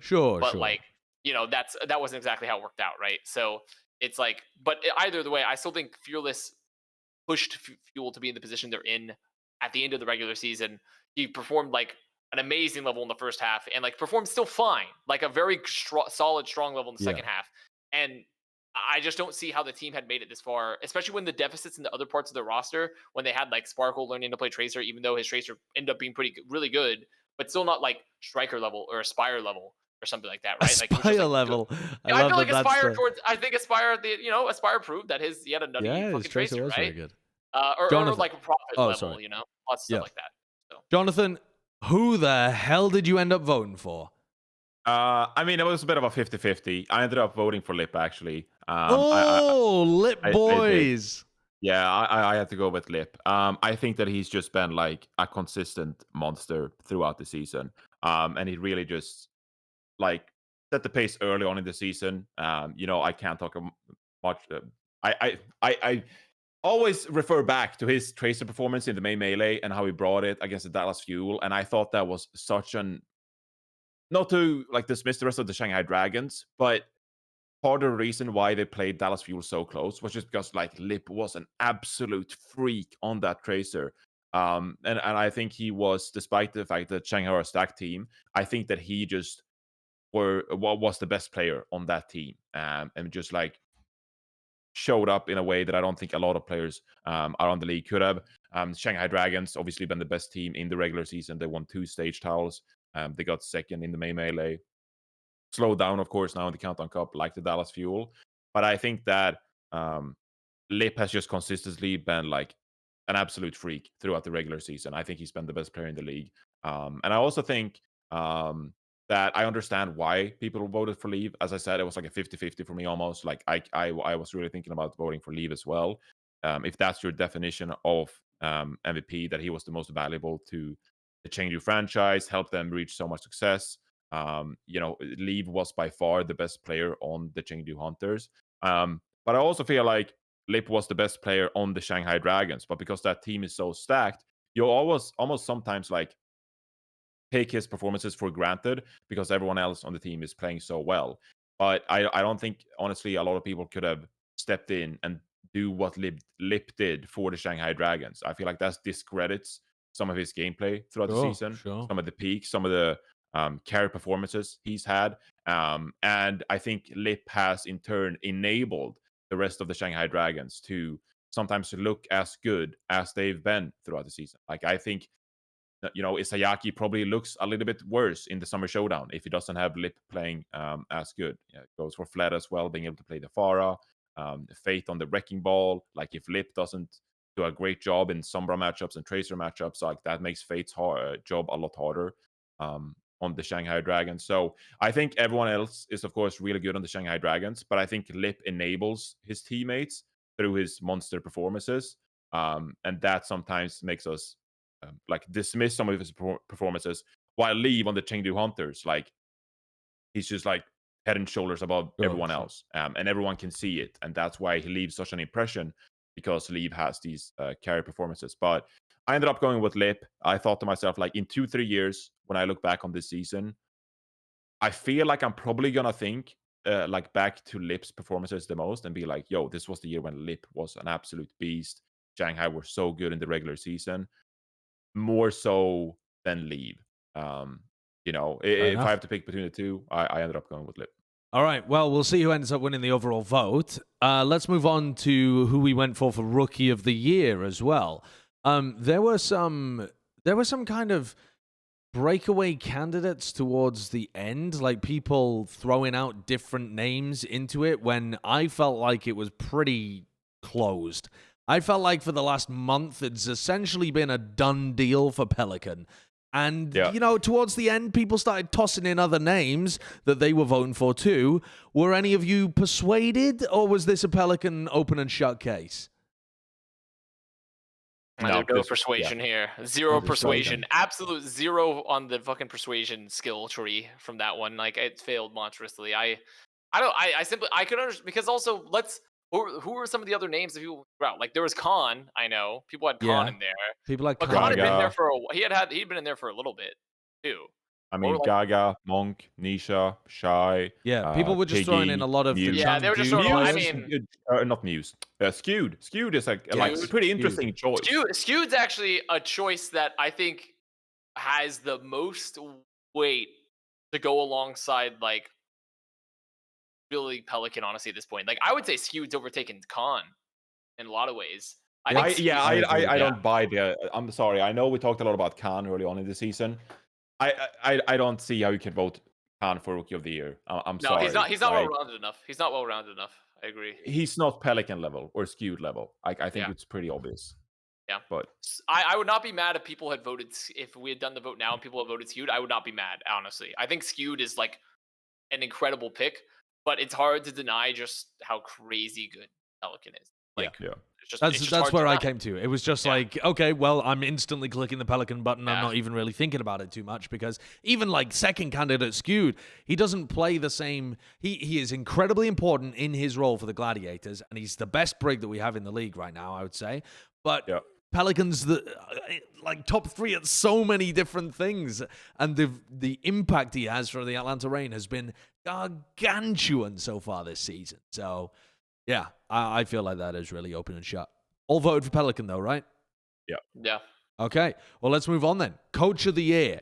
This one was a tough one, and I will say some of the candidates that I think are reasonable suggestions weren't even on the ballot. And this isn't private information. Some journalists that got asked about this as well reported, or not reported, I guess, but like tweeted it out. Like Get Amazed, for example, is, I think, a reasonable candidate this year, because he took a team that no one thought would do anything, took the bits and pieces from European contenders, and scouted the team, crafted them into a team, went 8-8 on the season. Way better than anyone was expecting. And yeah, they had an easy strength of schedule, but that's still an astoundingly good accomplishment. So he wasn't on the ballot, and I can understand if people wanted to vote for him because he has a great argument behind him. But who were some other people that you were thinking of? Jonathan, I want to start with you because you actually voted on this, and then I'll give some time for Avast to think it over who he would have voted for. My non-voting rights over here. I know, it's so brutal. I'm like an Overwatch felon. What were some of the other teams that didn't make the? Well, obviously Paris Eternal. I mean, I agree with you on Get Amazed. I mean, I think he's like a top 3 candidate for me. I'd probably say. Right. I mean, I haven't thought it through beforehand, but I think. Well, some other. Let me just run through some other candidates off the top of my head. So Moon, obviously, for his accomplishments on the Shanghai Dragons, and then there's Rush, who a lot of people were voting for because he created the Dallas team and also helped forge different strategies so that they mitigated their weaknesses in terms of not having Exy there, right? That's a very clear narrative reason why you might want to go for that pick as the coach. The other one that I thought was very interesting, though, was Junkbuck, or Junkbuck Harsher as like the co-award, I guess, as the head coaches for the Houston Outlaws, because they overperformed everybody's expectations. Plus, he also has a history of being able to do this really well on Shock, so you know that it kind of was him and wasn't just, some player run kind of stuff. Like, we know Junkbuck has quality before. So those were the primary candidates, along with Get Amazed, that I saw people talking about. Yeah. I mean, there's a lot of different coaches as well that weren't on the final nominations list. I think, for example, you could even put Atlanta RAINN's coaching staff there, but then the question is, like, how much was that Brad and how much was that Hunter? Like, how does that work? Cool. But I think the Atlanta RAINN have done a fantastic job, especially the coaching staff this year, in enabling their roster in a way that they haven't been able to do the past couple of seasons. So I had respect for Atlanta RAINN. I think that you deserve to give a shout out to Roy for the Chengdu Hunters and how they've enabled their roster this year. I think a lot of people would agree that the roster is obviously upgraded from last year. Bringing in the likes of Gaga, Nisha, Monk, etc. But still, I think they've done a great job at being so successful. So there's definitely a few different coach candidates out there. I ended up voting for Rush. Out of the ones provided to me. I just think it's like such an incredible achievement what Dallas Fuel were able to accomplish without Exy being able to play for this team. And some of the struggles they had early on, where they didn't even struggle. Like we thought that they'd have an issue, not having theoretical struggles of not having a hit scan player on this roster, and how was that going to affect this team? And they just like completely push that aside and just were dominant, being able to play these very aggressive, fast dive compositions. And I do give a lot of credit to Rush for that, because I think that as a player, it's pretty easy to fall into like the pit of just being like, oh, we're not a hit scan player. Like, how are we going to get through this? Obviously, credit to the players as well for staying motivated, staying hungry, recognizing that they don't have the fortune of having a hit scan player and still finding a way to enable their playstyle. But I think you have to give a lot of credit to Rush for like helping the players stay on track. Of course. And finding their playstyle. Because he said early on, it's like, we don't really need a hit scan player, right? Yes. That was the interview we referenced a lot. He said we don't need a tracer player or something like that. Oh, a tracer player, yeah. That was, and we were like, that guy's a lunatic. But like, they made it work, and it throughout, like publicly, he was confident about it. They'd find a way. I think someone like Sparkle on the team probably helps, because he's such a like joyful character, positive optimism all the time, and that probably helps as well. But I think Rush did an incredible job enabling this roster when we thought it wouldn't work at the start. Yeah. One of the other things that I really want to give Rush credit for, too, is the Dallas Fuel were leading the meta. It wasn't just that they were doing some weird shit while other people were doing other stuff. They were defining how the sim comps were being played, for example, at the end of the May Melee. No one else was doing that. Suddenly, everyone's doing it because they realize how valuable it is. Like the kind of Moira Lucio dive kind of stuff. They were at the front of that. And eventually, Shanghai caught on and beat them towards the end of the June Joust. But that was only at the very end. Up until that point, Dallas were the best team throughout the whole of that stage too. So they've definitely not just been finding their own way around the meta. They've been so good at it that they've dictated the meta down to other people as well. Like Rush's fucking Moses on the Sermon on the Mount, just passing down different stone tablets, telling the people what to play. That has been very impressive. Before Avast gets a chance, though, I'm going to tell you who I voted for, because it wasn't Rush. I was intended to vote for Rush, and then when I looked at the list of candidates, I thought, but wait a second. I thought this Houston team had so many problems. I thought they had issues to integrate Juby. He was a Lucio one-trick. Rookie tank line to be able to work around. Finding Jake's role properly. And when I sat there and thought about it, I was like, fuck me, Junkbuck is good. How did I ever take a bet against Junkbuck? So I voted for Junkbuck.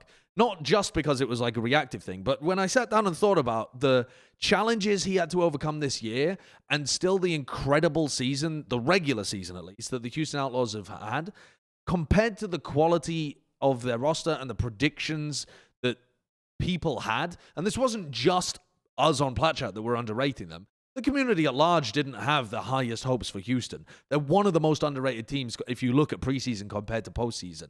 People for Dallas were super high on Dallas. And then preseason scrim results and Exy leaving, people dropped them down a few rankings. So yeah, they were also a little underrated too. But Houston, mad underrated, especially the first half of their season. So that's who I voted for. I went for Junkbuck because I feel like they couldn't have done it without him. I really believe that they couldn't have done it without him.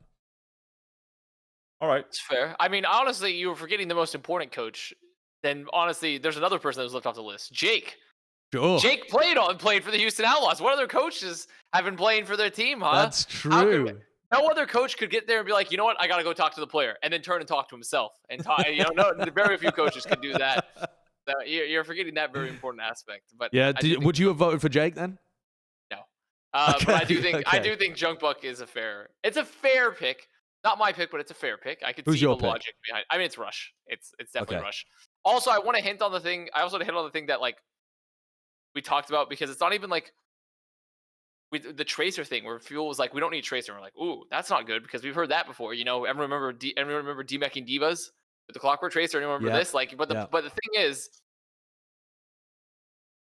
it's different because generally when that statement is made, it's like, we don't need a Tracer because this guy's going to do it fine, and they don't do it fine. The difference is, this isn't like a straight up coaching diff either. This is like, Sparkle just learned how to play fucking Tracer, and he learned how to play it really well. Like, he had the mechanics to play Tracer too. Like, it's different than just learning how to play Tracer. It's also having the mechanics on Tracer and like competing at the top level. And that's what we didn't expect, was Sparkle's Tracer to actually not just understand the basics of Tracer, but to be able to play it mechanically at a very high level. And that's the difference there. I don't think it's very often you can look at a player and be like, that's never played this role before, especially a super mechanically intensive role that's like very diverged from their usual heroes, and then play it. So like, I don't necessarily give Rush full credit for Sparkle learning how to play Tracer, because like I feel like Sparkle's mechanic himself played a large portion of that success. But overall, Rush to me is like the clear candidate, just because like there's the only other person that's had as much limitations as Rush in terms of like the roster level build is Junkbuck. Right. That's the only other roster, because even though Eternal worked with less with Get Amazed, they still had a complete roster in terms of like all their players could play the heroes and were flexible. So they didn't have nearly the amount of like roster limitations that Houston or Fuel had. Yeah, I mean, I can totally see people as well from the outside just saying that like, hey, actually this was kind of expected from the players on Dallas Fuel. I mean, if you just look at their individual names, like Fearless obviously was amazing last year. Fielder was great for the Paris Eternal. Hanbin, Doe and Sparkle, like these are fantastic players, and maybe it was expected that they should be competing for stage titles and they should be this dominant in the regular season. I feel like that if people make that argument, I feel like they dismiss how hard it actually is to be a championship team and how hard it actually is to reach that level, to where you are dominant in the regular season and you are winning. Like we look at the team like Washington Justice and just like how they should totally be competing for championships, and they just completely failed. They fell apart, and just mentally, sometimes in the season, Washington Justice, they were just like so down on themselves and lacked confidence in game. Dallas Fuel, they were like the complete opposite of that. Like they were just like utter confidence, belief in their own playstyle, aggression, never hesitating. And I think that's you have to credit that mentality and playstyle to someone like Rush, and that's also why I voted for him, because I don't want to dismiss how hard it is to get to that mental place and attitude, how hard it is to get to that attitude as a team when you're competing at the very top of your sport. And they're just so innovative, so ridiculously innovative, pulling out things like that you wouldn't like. I mean, they were a team that pulled out that Doomfist a lot. Obviously, it's Sparkle, but they used it to counter a lot of those like more bunkery compositions to like excellent effect. And like they just played. They made their swaps were always amazing, and that's kind of where I kind of lost points for Junkbuck, because I feel like their swaps at times were. Sure. Good. No, I can absolutely understand that. The coach isn't always in charge directly of every swap ever, but I feel like Fuel had a very flow chart. No, absolutely they did. Absolutely they did. I want to move on here to talk about the role stars. Now, role stars is always much more complex because you're trying to pick 5 players for each role, and there's so many people that could be in these slots that the conversation is going to get just crazy if we try and everyone picks their 5, etc., etc. But since me and Jonathan actually did pick this as part of our voting, what I want to do is me and Jonathan both reveal who we picked, and then Avast comments on that, and maybe say who you might have picked differently. But we'll try and keep this a little more streamlined, because otherwise it's going to be wild. Because seriously, I was not confident in these picks because there are so many people that are valid picks this year. You're trying to tell me there are like easily 5 obvious choices for DPS picks. Are there shite? There's like 15. How the hell do you whittle that down? So it's really up to interpretation here. Jonathan, do you want to kick us off? Give me. Can you work down the list into? Have you got the document in front of you? I do actually. Okay, yeah. Can you work down it from the top so that way I know that if you missed someone that I selected, it's not alphabetical. It's just listed. I don't know, by team. So you want me to run through all the candidates? No. I want you to run me through from top to bottom the people you picked. Okay. All right, fair enough. Let me say that my criteria for Role Star is have to our requirement to perform at their top level this season. Okay, so there are some players that I didn't select this year that hypothetically, if they had a better team situation, when they play at their peak, they're absolutely worthy of being a Role Star. In this case, I didn't select Decay, for example, but we all know that Decay, like when he plays at his best and when he has a team that plays with confidence and he's enabled, Decay is absolutely a Role Star. But that's an example of someone who I didn't select because of his circumstances, and also for reasons like Decay. When he said that he didn't want to play long-range hit-scan heroes because he didn't think it was good enough, for example. That's an example of a player who isn't versatile enough and excelling at all these. He needs to crush his fears. Yeah, crush his fears. Indeed. So starting from the top, for damage, of course, this is damage All Stars. Yep. I got Sparkle at the top. Okay. Someone who's incredibly versatile, can play so many heroes at an absolute top level. And for me, when I consider Role Stars, that is it. I don't really consider peak performance on 1 or 2 heroes too much. I consider like a Role Star means like you're a star player at a role. So that encompasses so many different heroes. So Sparkle, I think he fits that criteria perfectly. I got Lip. Okay. So I can tell you, I didn't vote for Sparkle. I was so close to voting for Sparkle, but I didn't quite do it because I felt like a lot of the season, Sparkle was doing a great job at filling on heroes that he was like he was playing catch up to other people in the league that were elite, and he was like learning how to become elite to challenge them or to like get to that level. I feel like in a different universe where he was allowed to play all the heroes he's best at, yeah, slam dunk, he's in there. But for me, on the balance of like everyone in the league, I ended up leaving him out. But there's a great argument for it. But Lip, I'm right there with you. Yeah, it just inspires confidence for me, really. Like whatever heroes he's on, like if he swaps to some random hero on Dallas Fuel, I'm just like, okay, Sparkle's on it. Like, I have utter confidence in him. I did skip Fleta, which hurt me so bad. Like he was probably like my 5th, and didn't end up making the. I skipped the 4 picks here. What? I skipped Fleta as well. Yeah. Which again it really is painful, but there's so many good damage players in the league. Yeah. So I as I mentioned, I got Lip as a Role Star. I mean, he's my MVP, of course. Like his Tracer, Sombra, other hit scan heroes. Like I just love Lip. Like his peak level at those heroes is so high that it sometimes triumphs my fear of him not being able to play certain heroes. So, I mentioned my criteria was you should be able to play all different heroes. Lip, I could see him maybe not being as good on some of these damage heroes, but still his peak level on some heroes, I think makes him deserving of being a Role Star. After Lip, I got Leave, of course. I think that's a no-brainer. Of course. I think in some cases Leave is even more of a Role Star than Lip is because he is so good at all kinds of heroes. And then my final pick. You're right. There was only 4. I misspoke earlier. I said there was 5 picks. There's only 4, which is, that's so fucking that's way difficult. harder. Yeah, that's so fucking hard.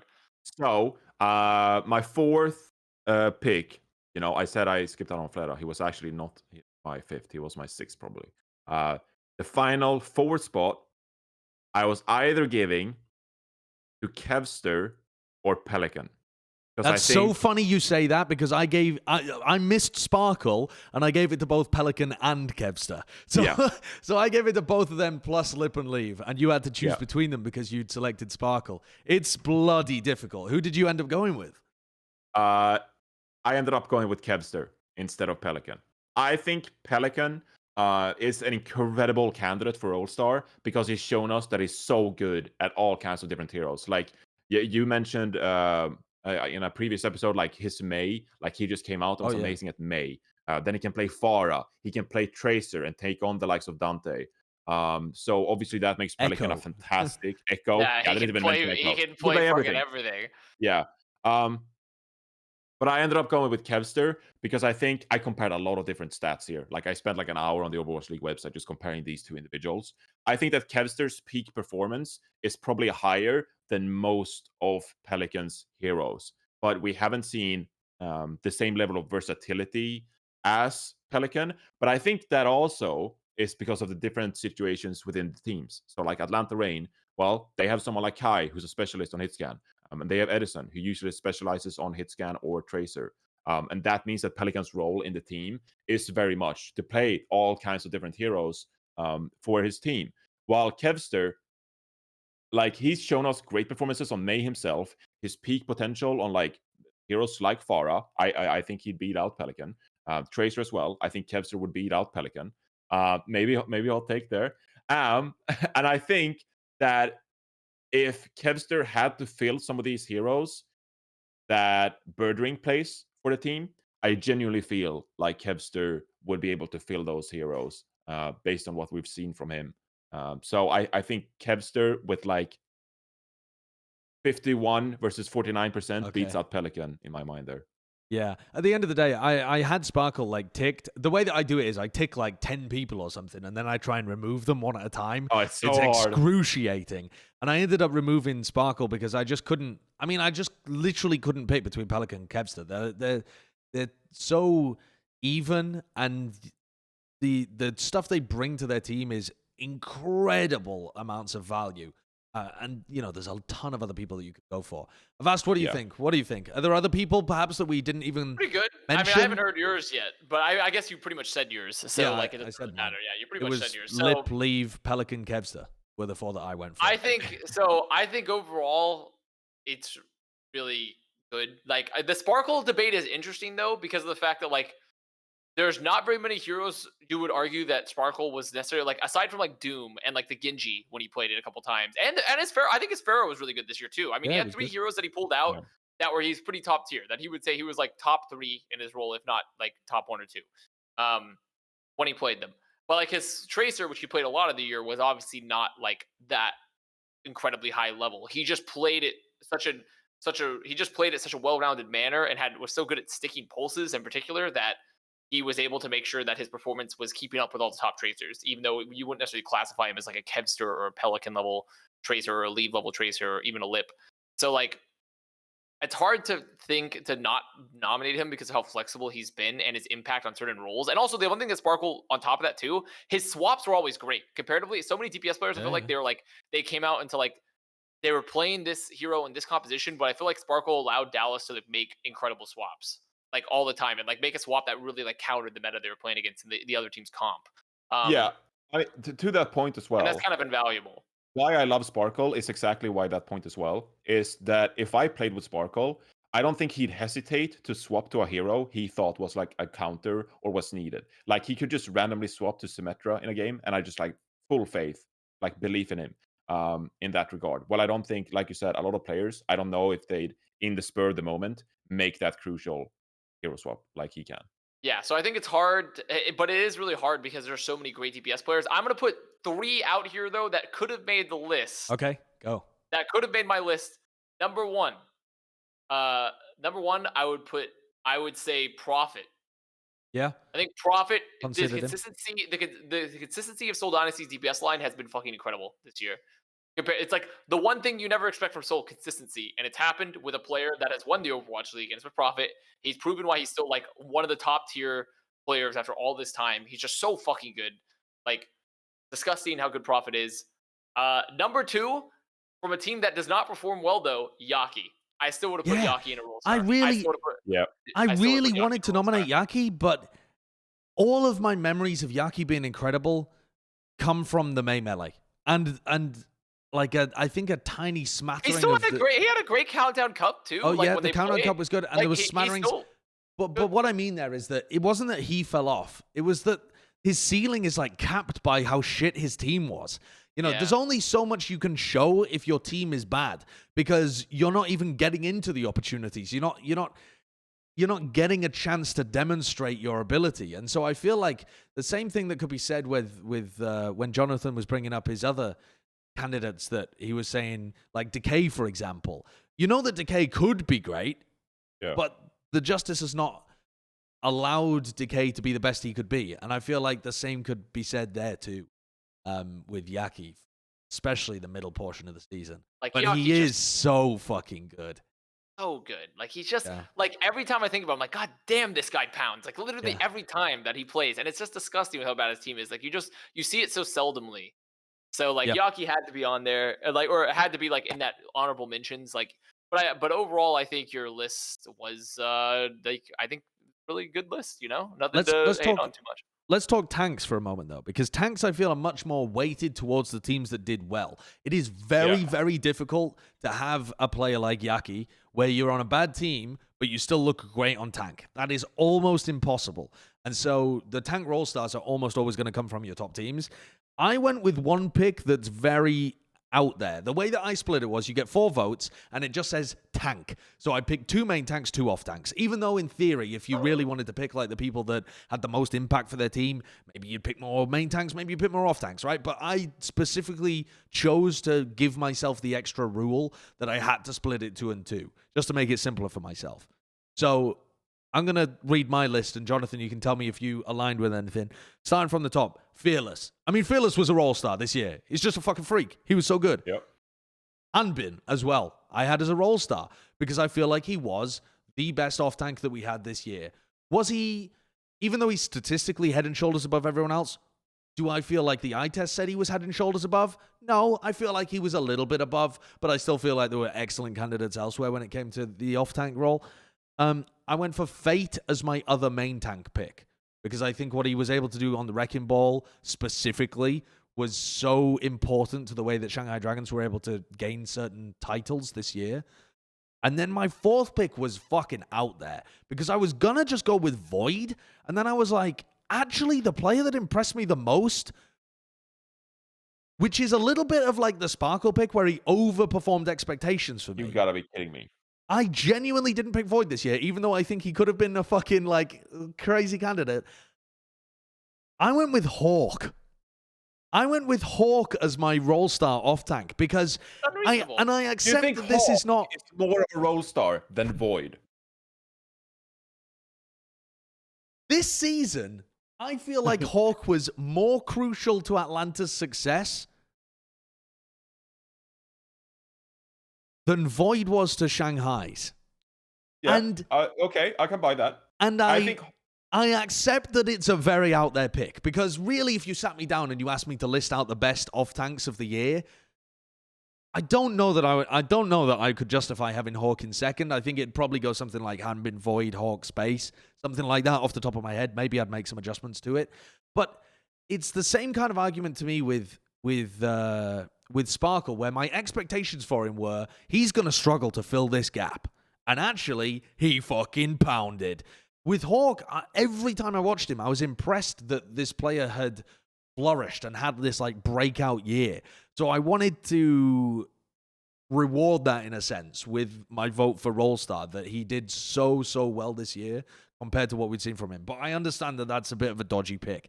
Who did you have? I mean, who did you have, Jonathan? I think in that term, you know, I was considering Hawk as well. And another tank I was considering, if you consider how valuable they were to the team, was Piggy. Like, I think that he was incredibly crucial to Houston Outlaws' success.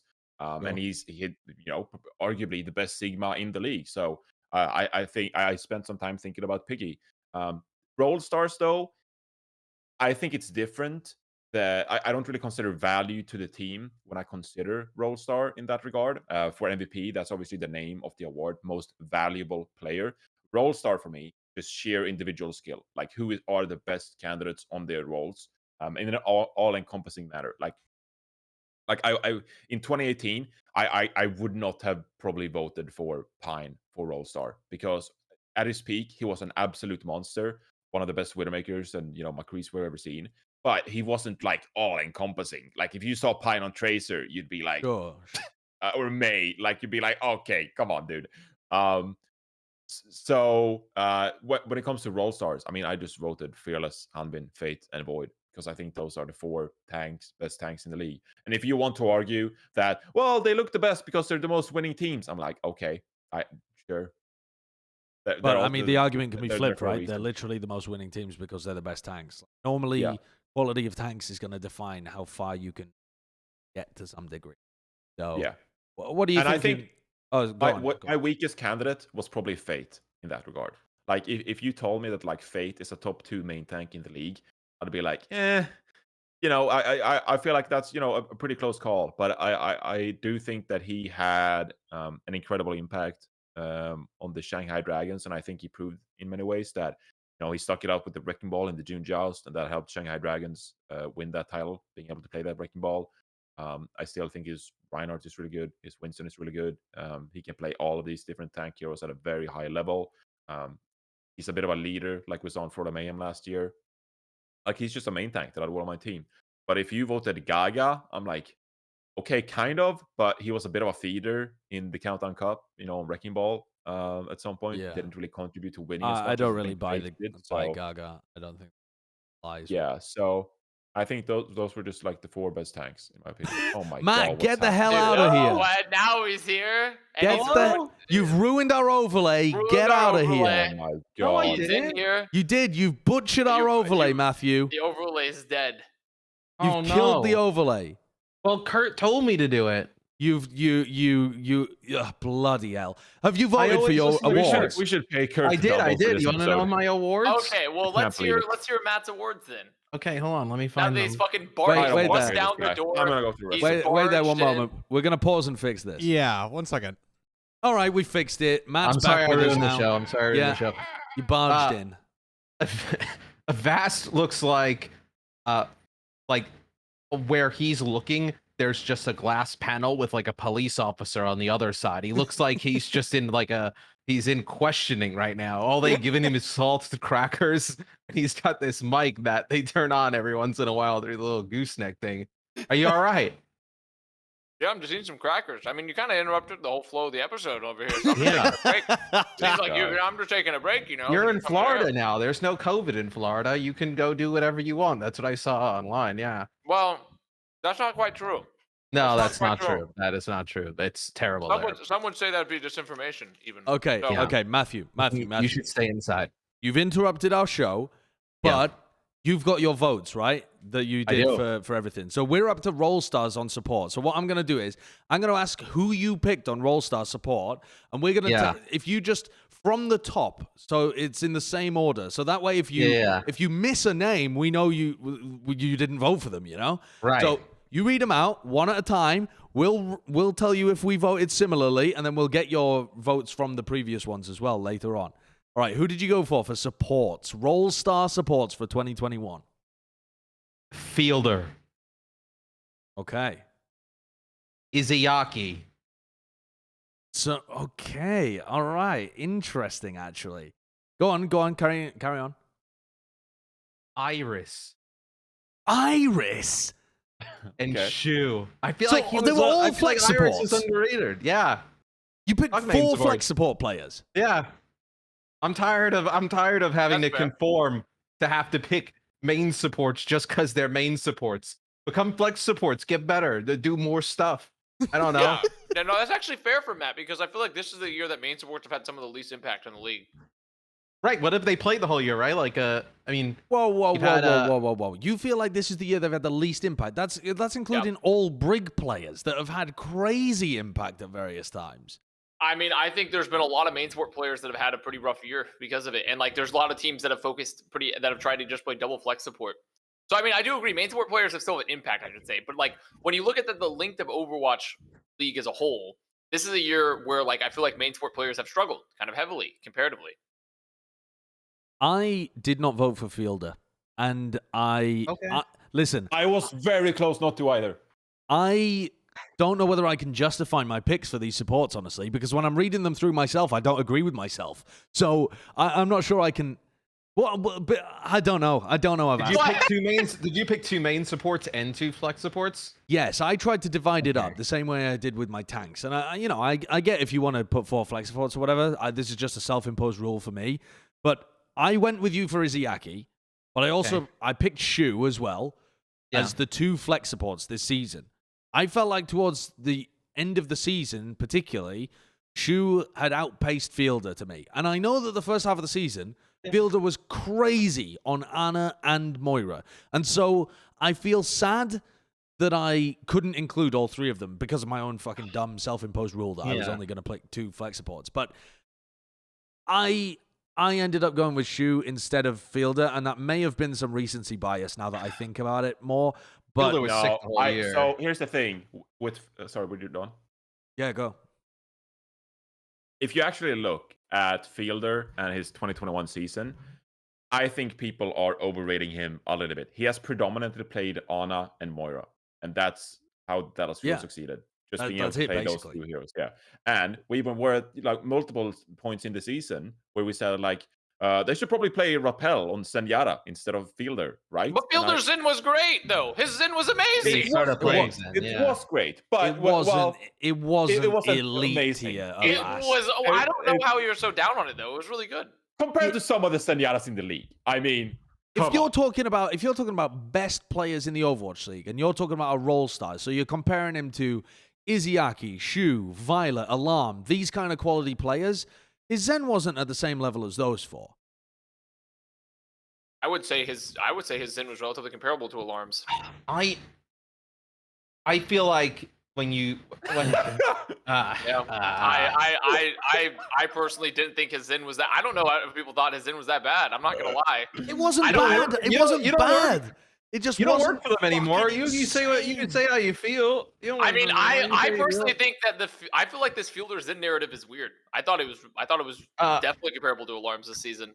I don't know. I hate the idea of just voting for players because they have because you're trying to split the positions and maybe I would look back on this and be like, well, what? I guess I left off Lee J Gon, right? I mean, that's the one player. Who else could you have made the case for main support? So I actually had a lot of candidates. I thought it was very hard. So my votes were Fielder. I ended up going with Fielder here. And I did it because Dallas Fuel were so winning. And I felt like, part of it was just like Dallas Fuel. Him being forced to play Moira and Ana, that's not necessarily Fielder's fault. That's just kind of how Dallas Fuel found the recipe for success. And those were the heroes that he was forced to play. I did vote for Lee Jae-gon. I think he's the best main support in the league. I think that he has tons of impact on those heroes. I didn't vote 2-2 like Sideshow did, but I felt compelled to put one main support in there. Okay. And if I had to pick one, I think Lee Jae-gon is just the best main support. So I put Lee Jae-gon in there for mine as well. But it's the second pick that's killing me here. Because I was so torn. If you're trying to pick a second main support, normally if you'd pick in, historically or whatever, you're looking at Funny Astro, you're looking at Moth, those kind of players. I don't feel like they were really Funny Astro partly because of his team and also because he didn't get as much playtime because his visa wasn't sorted. And then Moth ended up being benched a lot. And I feel like the main support that had the most impact on the Gladiators was skewed. So to me, I was torn for my 4th pick. Has to be a main support between Massa and Skewed. And I did not know who to pick for, and I ended up going for Massa because he ended up playing a large amount of the season, played more Lucio, for example, and had big impact there as well. Whereas Skewed had more of a limited role, I guess. At least Skewed was one of the best on that role, though, right? Exactly. That Skewed played the Zenyatta. Skewed played the Zenyatta in the Countdown Cup, which was instrumental in beating the Atlanta RAINN in the Shield compositions, and instrumental in beating the Shock and qualifying for Hawaii in the first place. So I think Skewed, if you want to define by role star, I think that someone like Alarm is probably the one who's been robbed the most in this category because we know that he's an amazing Ana, amazing Zenyatta, and we saw last year how good he can be when playing Brigitte. When Fusion were so successful, was nuts. Was it Summer Showdown last year when he played Brig for Philadelphia Fusion? He's like a top 2 Brigitte in the league, and he's a flex support player. That's the definition of a role star. But because of Fusion's limited success this year, he wasn't as enabled, being able to play with Toby. And I mean, every time the Fusion were good, Alarm was unreal as well. Yeah. Yes. It's just but it's he's part of this like hampered by his decay team. problem where it's like you can't vote decay for All-Star because Washington Justice were so shit and he Yeah. wasn't enabled, you know. But we know that Alarm, he should be a All-Star, and I do think he should be one, but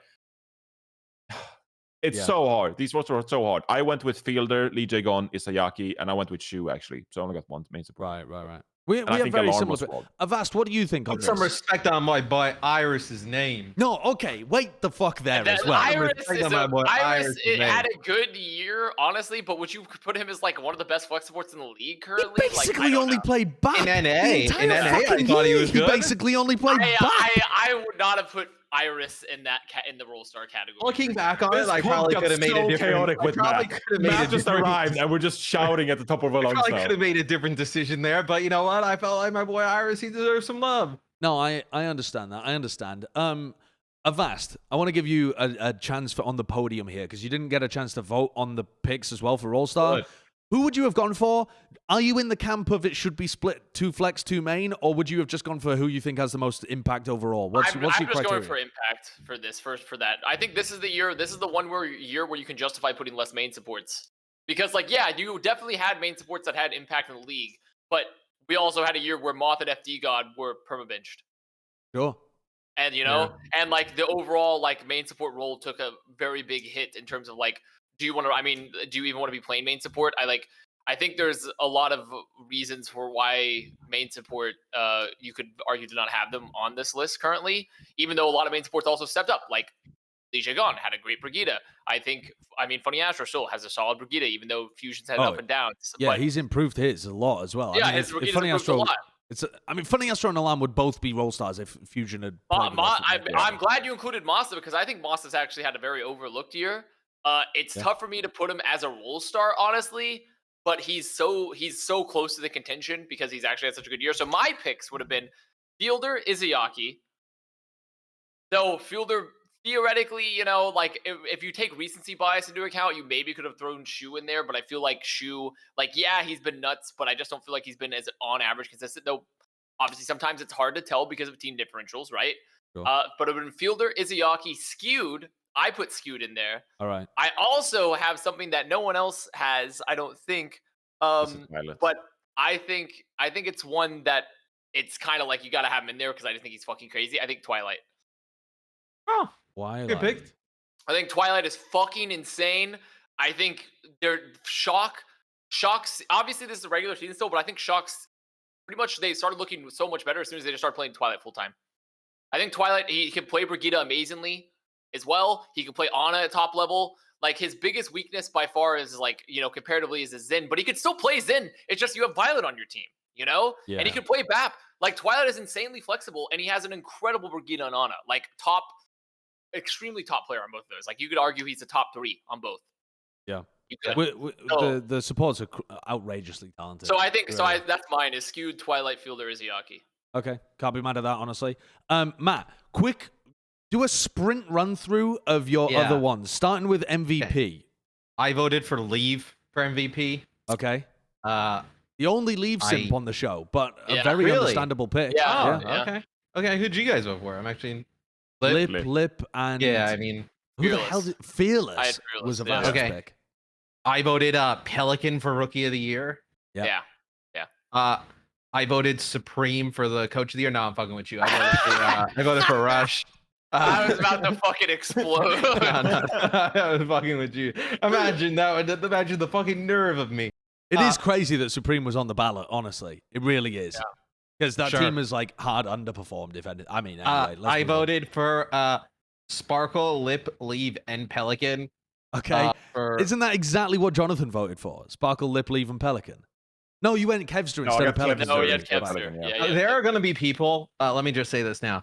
Vote Pelican for Rookie of the Year, but then don't make him a Roll Star, which I don't know how that's... Which is mind-blowing. I don't know how that's possible, but okay. But yeah. And then my Roll Stars on tanks, I went Fearless, Fate, Void, and Space. Ooh. Space. I thought Space had a really good comeback year. That's actually super fair. Yeah. No, Hanbin, though. You went for Void over Hanbin. Yeah, I feel like, I think Void Void's probably the best off tank in the league, I would say. Void, And then Josh didn't have him. really, No, I went against all of my instincts, loving Who'd you Void for take? like 3 seasons. I went for Bianca? Hanbin and Hawk. Oh, okay. Yeah, Hawk. I mean, Hawk and yeah, I think I thought Space for the Gladiators really this year. Like Space and Shu both had like really strong years. Like Space on the whether it be the Devo, like the Sigma. Once they stop fucking around and putting Mirror in to play Zarya, I mean he's been fantastic. So Yeah. that was my team. Yeah. Also, people that Pretty- get these pretty ballots damn and they good. just mark down for role stars everybody on Dallas and everybody on Shanghai. Like, come on, there's other players in the league. Like, for fuck's sake. Yeah, for sure. I mean, really. Real NA off tank redemption year with Hawk in space. I think. Yeah, It is, yeah. It is. Hawk was fucking sick this year. All right, that does it for our awards. We'll have some special awards at the end of the season, though, I'm sure, of like, you know, wild shit, like comeback player, whatever. I don't know. We'll come up with some. We did it last year as well. Moving on to some of our news discussion, though. Hot topics. Overwatch announced McCree is going to be renamed. They announced that is something that the team is going to be working on. And it boils my brain, just before we get on to hearing your thoughts about this, it boils my brain how people can be so mad at at Activision Blizzard, and they don't understand anything about how companies work. They just feel like, oh, this is just a pointless change. You've got better things to focus on. It's like, motherfucker, there are hundreds of people working at this company. There are people. There are workers who are pushing for very real, very meaningful change. And then there are also other people who are like, well, this is what we can do right now to actually help. And not just help in terms of like help the people who are being affected, but help remove glorification of those who were involved in the incident as well. Or at least were very prominently involved in many of the incidents. So I think this was a good move, man. I am fully in support of this. I don't think games in general should be naming shit after real and therefore fundamentally flawed human beings. I mean, don't name shit after me. Don't name shit after Matt Mercer. Don't name shit after fucking anybody, because you are putting a permanent thing in your game that is built around a person that is way more flawed than you are writing the character to be.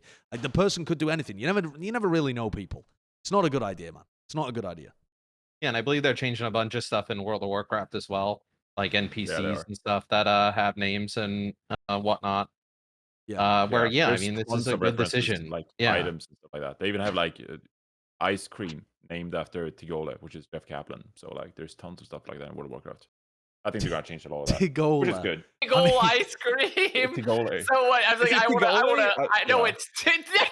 No, it's not Tigole. It's Tiggle, because his name was Tiggle Bitties. This guy's over here. He's got a Ferrari brand. He says like, I can't with the newest 2021 Tigole. Gonna take this on the road. He's about to be fucking driving the Tigole.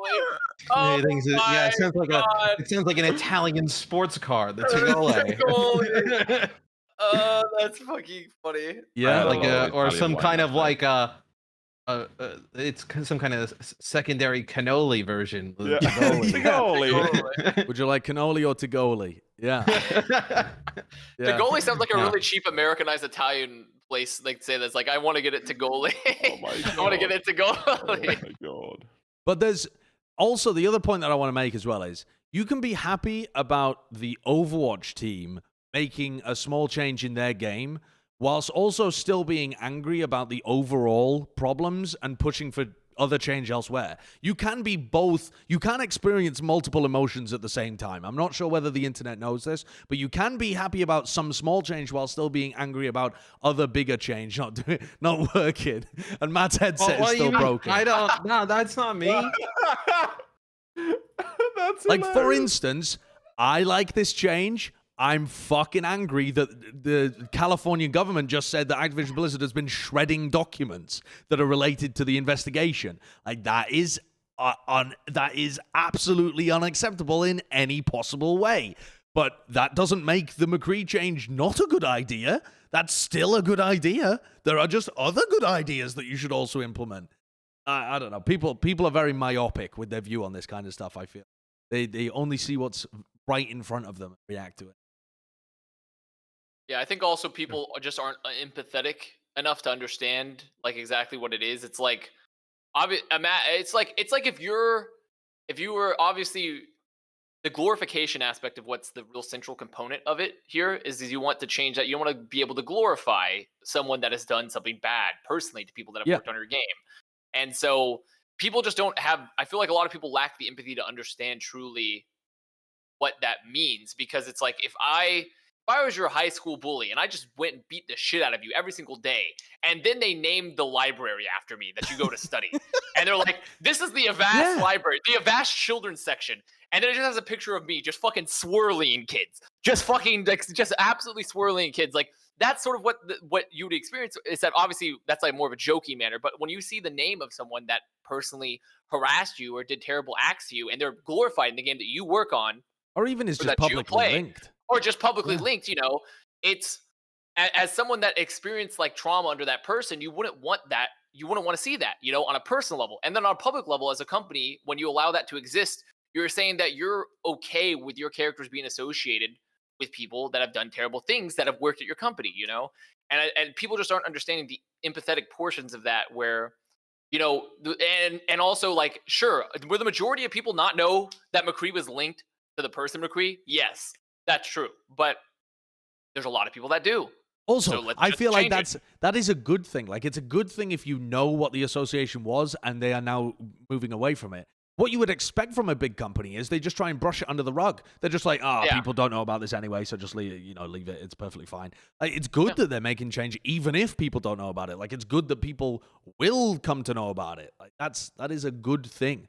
The whole point is that you want people to know about these issues that are occurring so that the change occurs.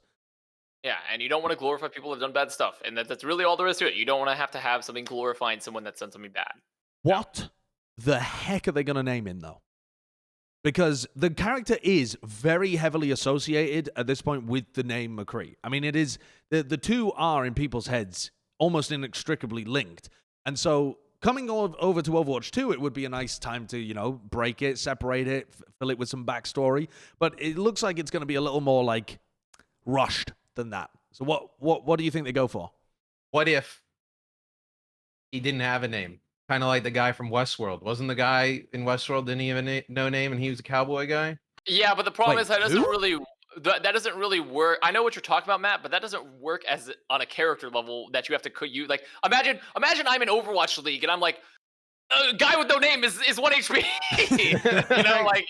It doesn't really work like a competitive video game level to like not. You have to have. You want to call him like the narrator from Fight Club, the guy that has no name that does that. Who the heck is the character in Westworld that has no name? You mean the main cowboy? Because he definitely has a name, doesn't he? The one that's with Dolores all the time. I swear he has a name. Old Bill. The Man in Black. But the man in Black does have a name. It's just it's only revealed to be William later on because they're doing they're doing timelines that are separated from each other, but you don't realize. So what if? I mean, just spoilers, by the way. Just rampant spoilers. If you want to watch Westworld, been out for how long now, though? Yeah, I mean, you're kind of fucked if you started to watch that. But I think it's called Bill. Yeah, why don't they name McCree like Billy? Just name him Billy. Billy. McCree name. No, they should pick a cooler cowboy name than Billy. It should be like Colt. Okay, I'm Googling right now. Cowboy names. Okay, top cowboy names. I mean, Buffalo Bill is a pretty well-known. McShoot. Shooty McShoot. Yeah, but also, like, aren't some cowboys like really evil? So, like, if you name it after actual cowboys. Oh yeah, exactly. I mean, they shouldn't name it after a real person. I mean, most of the people that were involved in the expansion of the West. Here we go. Cool cowboy baby names. Let's see. I also like Maverick. Yo, I like Sawyer. So wait, that's my brother's name. You might as well name him Iceman at this point. Okay, no, Silas.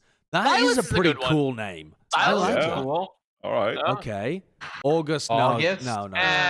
River. Levi, maybe. I could see Levi work. Yeah. I always think of the jeans whenever there's Remy from Ratatouille. Remy.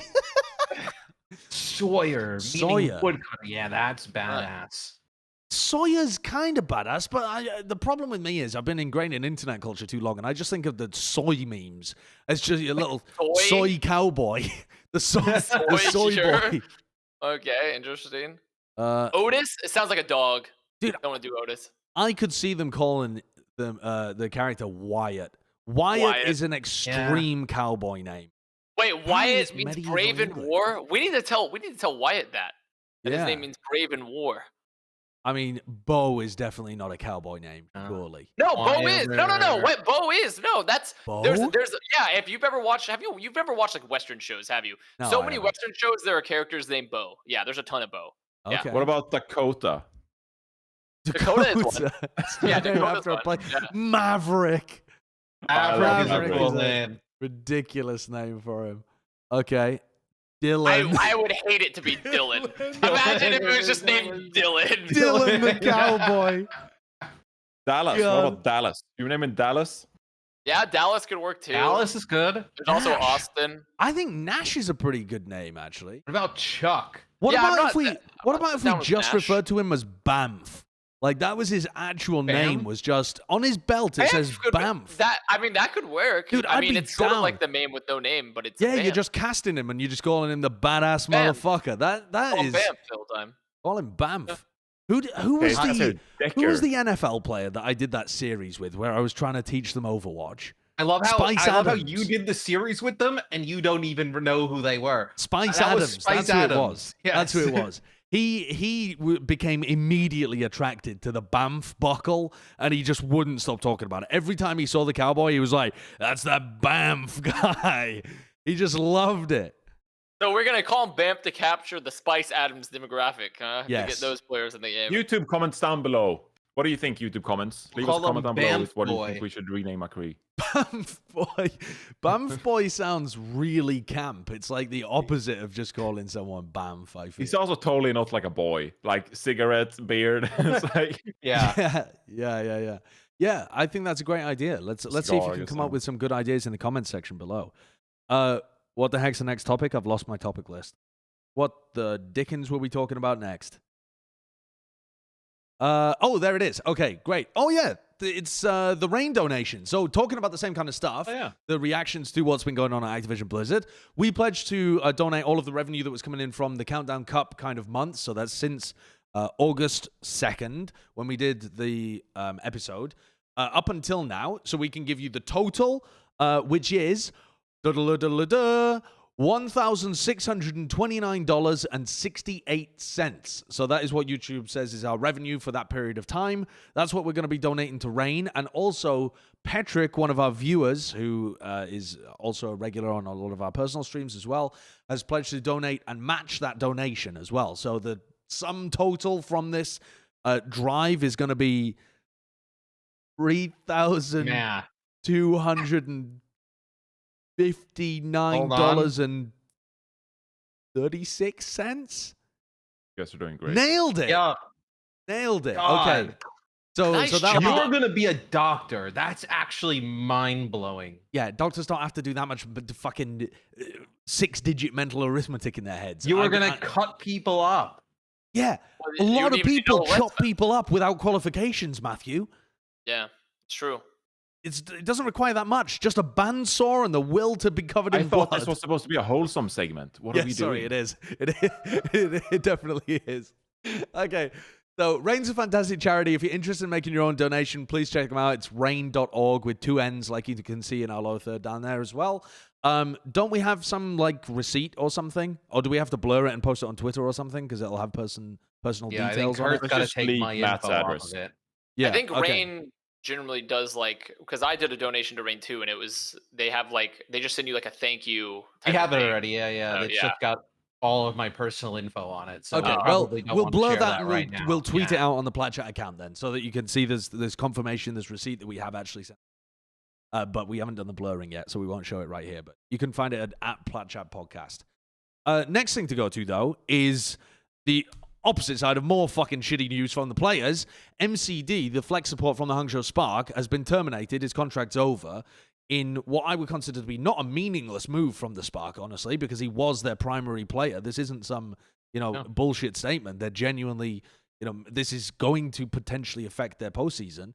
He's been terminated for, I believe the term is xenophobic, right? It's like racist towards Chinese people specifically, comments that he made on stream. And apparently, according to like other people that have been talking about it on the Chinese social aspect, like I think Gaga put out a post saying that he's got a history of doing this as well. Like, yeah, he was doing it to, I think, the other players, like even off stream, right?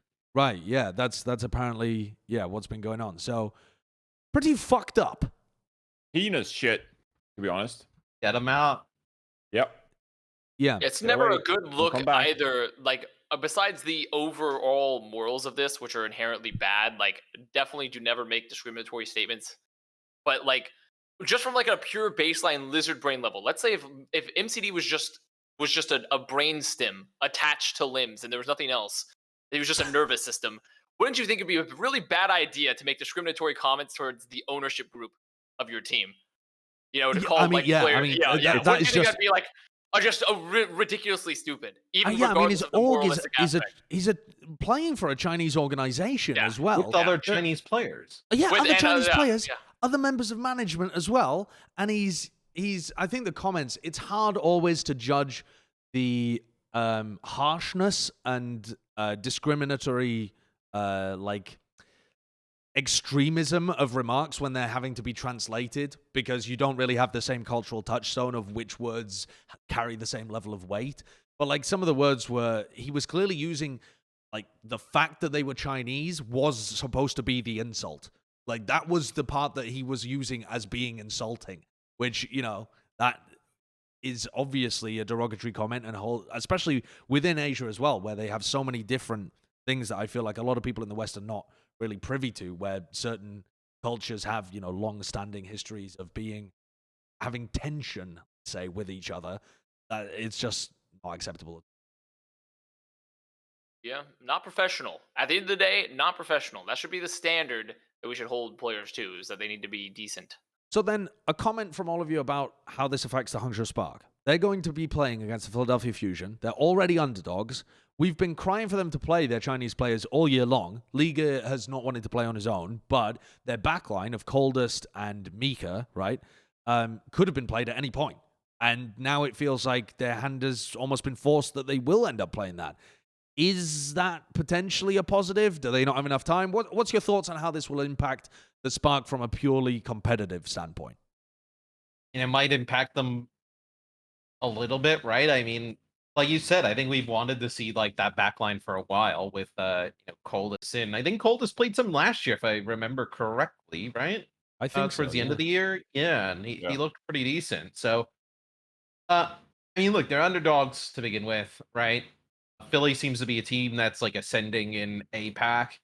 I mean, does it hurt them? Probably, but does it hurt them that much? I don't think so. And obviously team culture is above all, right? So yeah, I mean, I still think they're the underdog. I still think they're in the same position. So I mean, it hurts them, but probably not that much. Yeah, I agree with that. I think that this backline still with Mika and Coldest, like they should be pretty solid. They play them towards the end of the year. I think we can all agree that we think it's a pretty good move from the team. Honestly, like I don't know how much this will affect the team, but I think that Coldest is like a great flex support. So I don't think it's a major disruptive move in that regard, looking at their playing chances. Do you disagree?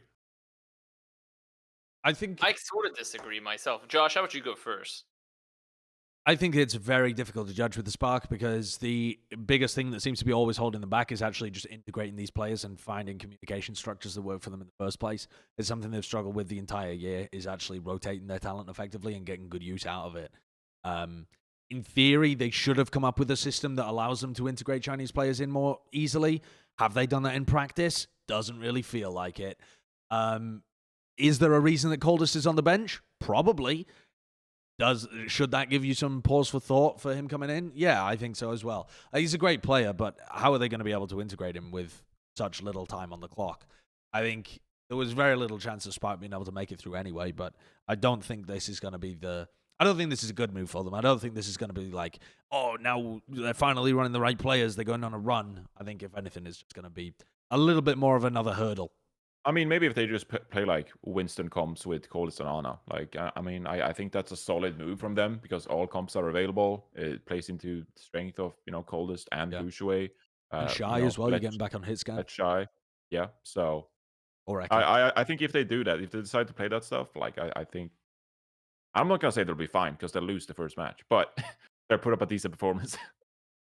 I'm just worried about it because I think Coldest is like, as a player, they've not had a ton of play time, but in the past he's been nuts, been really, really, really good.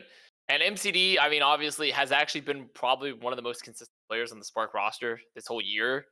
And now they're having to fit in Coldest with very little play time in a very important match. So it's kind of like it's a really tough like crucible moment here for Coldest of like, does he just pop the fuck off and like make it work with little play time, or does he kind of does not have a great performance? Because it's really tough to come in and play your play-in match when you've played very little time at all throughout the regular season. Yep. Okay, well, moving on. It is our final segment of the week, the most important segment of any week. It is Bren's Player of the Week. And this one directly does come from Bren. Or I should say, go on, Matt, what? I thought you were going to announce it. I thought I knew who it was. I'm pretty sure you don't know. Who do you think it is? Kanye released Donda. Oh, you fool. God. You fool. It's not Kanye. It's absolutely never going to be Kanye. I'm not a fan. Donda's out. No, sorry. Donda these nuts. It ain't Kanye. No, it's come directly from Bren's recent streaming escapades. Oh, where he's been doing with me a charity stream for a Pokemon race, and unfortunately, we've had one of our moderators moderate the race. Her name is RJ. Is this live currently? Dude, I mean, he had to reset 26 hours in, so he's desperately trying to catch up. Why? Because he butched his game save file. He corrupted the game save file, and so he got to the end of the normal game, and he couldn't play the post game because it wouldn't be able to save, and so he had to restart. So I've spotted him today. He can have the whole of today to try and catch up as much as he can because I was 26 hours ahead of him. Anyway, that's getting off the track. One of the people that's helped us put this together to raise like $10,000, I think it is, for the Ali Forney Center, which is a charity that deals with homelessness in the LGBTQ community. I fucked that up again. Anyway, one of the mods, I named a Pokemon after her cat, and then I killed the Pokemon. And so in penance for that, Bren's Player of the Week this week is Chicago, a cat. Yay! Which I think is very much, how Bren would want it, because he hated the fact that I kept giving it to players. So, hey, Chicago the cat is Player of the Week. We have a picture of the cat? No, I mean, I could get you a picture of the cat, but I'm not going to. I don't really... Can we pull up a picture of Chicago, the city? Pull up a picture of the cat. Pull up a picture of Chicago's just skyline. That'll do it, I think. Yeah, it's actually named after Chicago, or she is named after Chicago the musical, rather than Chicago Which is the also, city. but Chicago is still based off the city Chicago. Oh, is it? I've never watched the musical. I would assume so. Yes. I never seen it. Yes. It could be named after anything. I don't know. No, I don't really watch musicals. You don't strike me as a musical watcher. Love Island, Me? Matt. No. Do you watch anything other than Love Island? Yep, there's the Chicago Cat Clinic. Perfect. That'll do. Chicago the cat. Yep, Chicago the cat. There we go. That's Anyone's perfect. near there and needs a cat clinic. They got 4-star reviews. They got 87, so it might not be that bad. Yep, absolutely. Not bad. Look, there you go. There's a lovely picture of a pussycat. That cat is called Sherry Maguire. Oh, or maybe the owner was called Sherry Maguire. Normally cats don't have surnames. But, they might. Now that is a cute cat. Tell me this isn't the best way of ending a Plat Chat episode. That cat's name was Wobbles. Wobbles the cat. I like that. Wobbles remains skeptical. All right. Well, all that remains for us to do in episode 102 is welcome everybody, welcome anybody, in fact, to member. Do we have any new members this week, Mr. Curtis? Members? Check. 1 second, let me load it up real quick. Anyway. We got... Someone might be getting a double welcome. But 300 members. They deserve it. We got Tomasi, which might be a double welcome. Welcome to member. Welcome to We member. got Clay Bradshaw. Welcome to Welcome, member. And with a tier 3 membership, What? we have Patrick. Oh, Patrick. Patrick. Thank you. Welcome to Big Giga fucking member. Yeah, and a big shout out to Patrick, who, a reminder, is matching our donation to RAINN this week as well. So we'll see you again for episode 103, and keep an eye out in your subscription box. Make sure you subscribe to the channel, because there's going to be a Q&A episode from our members' hot takes and questions that is also getting released this week.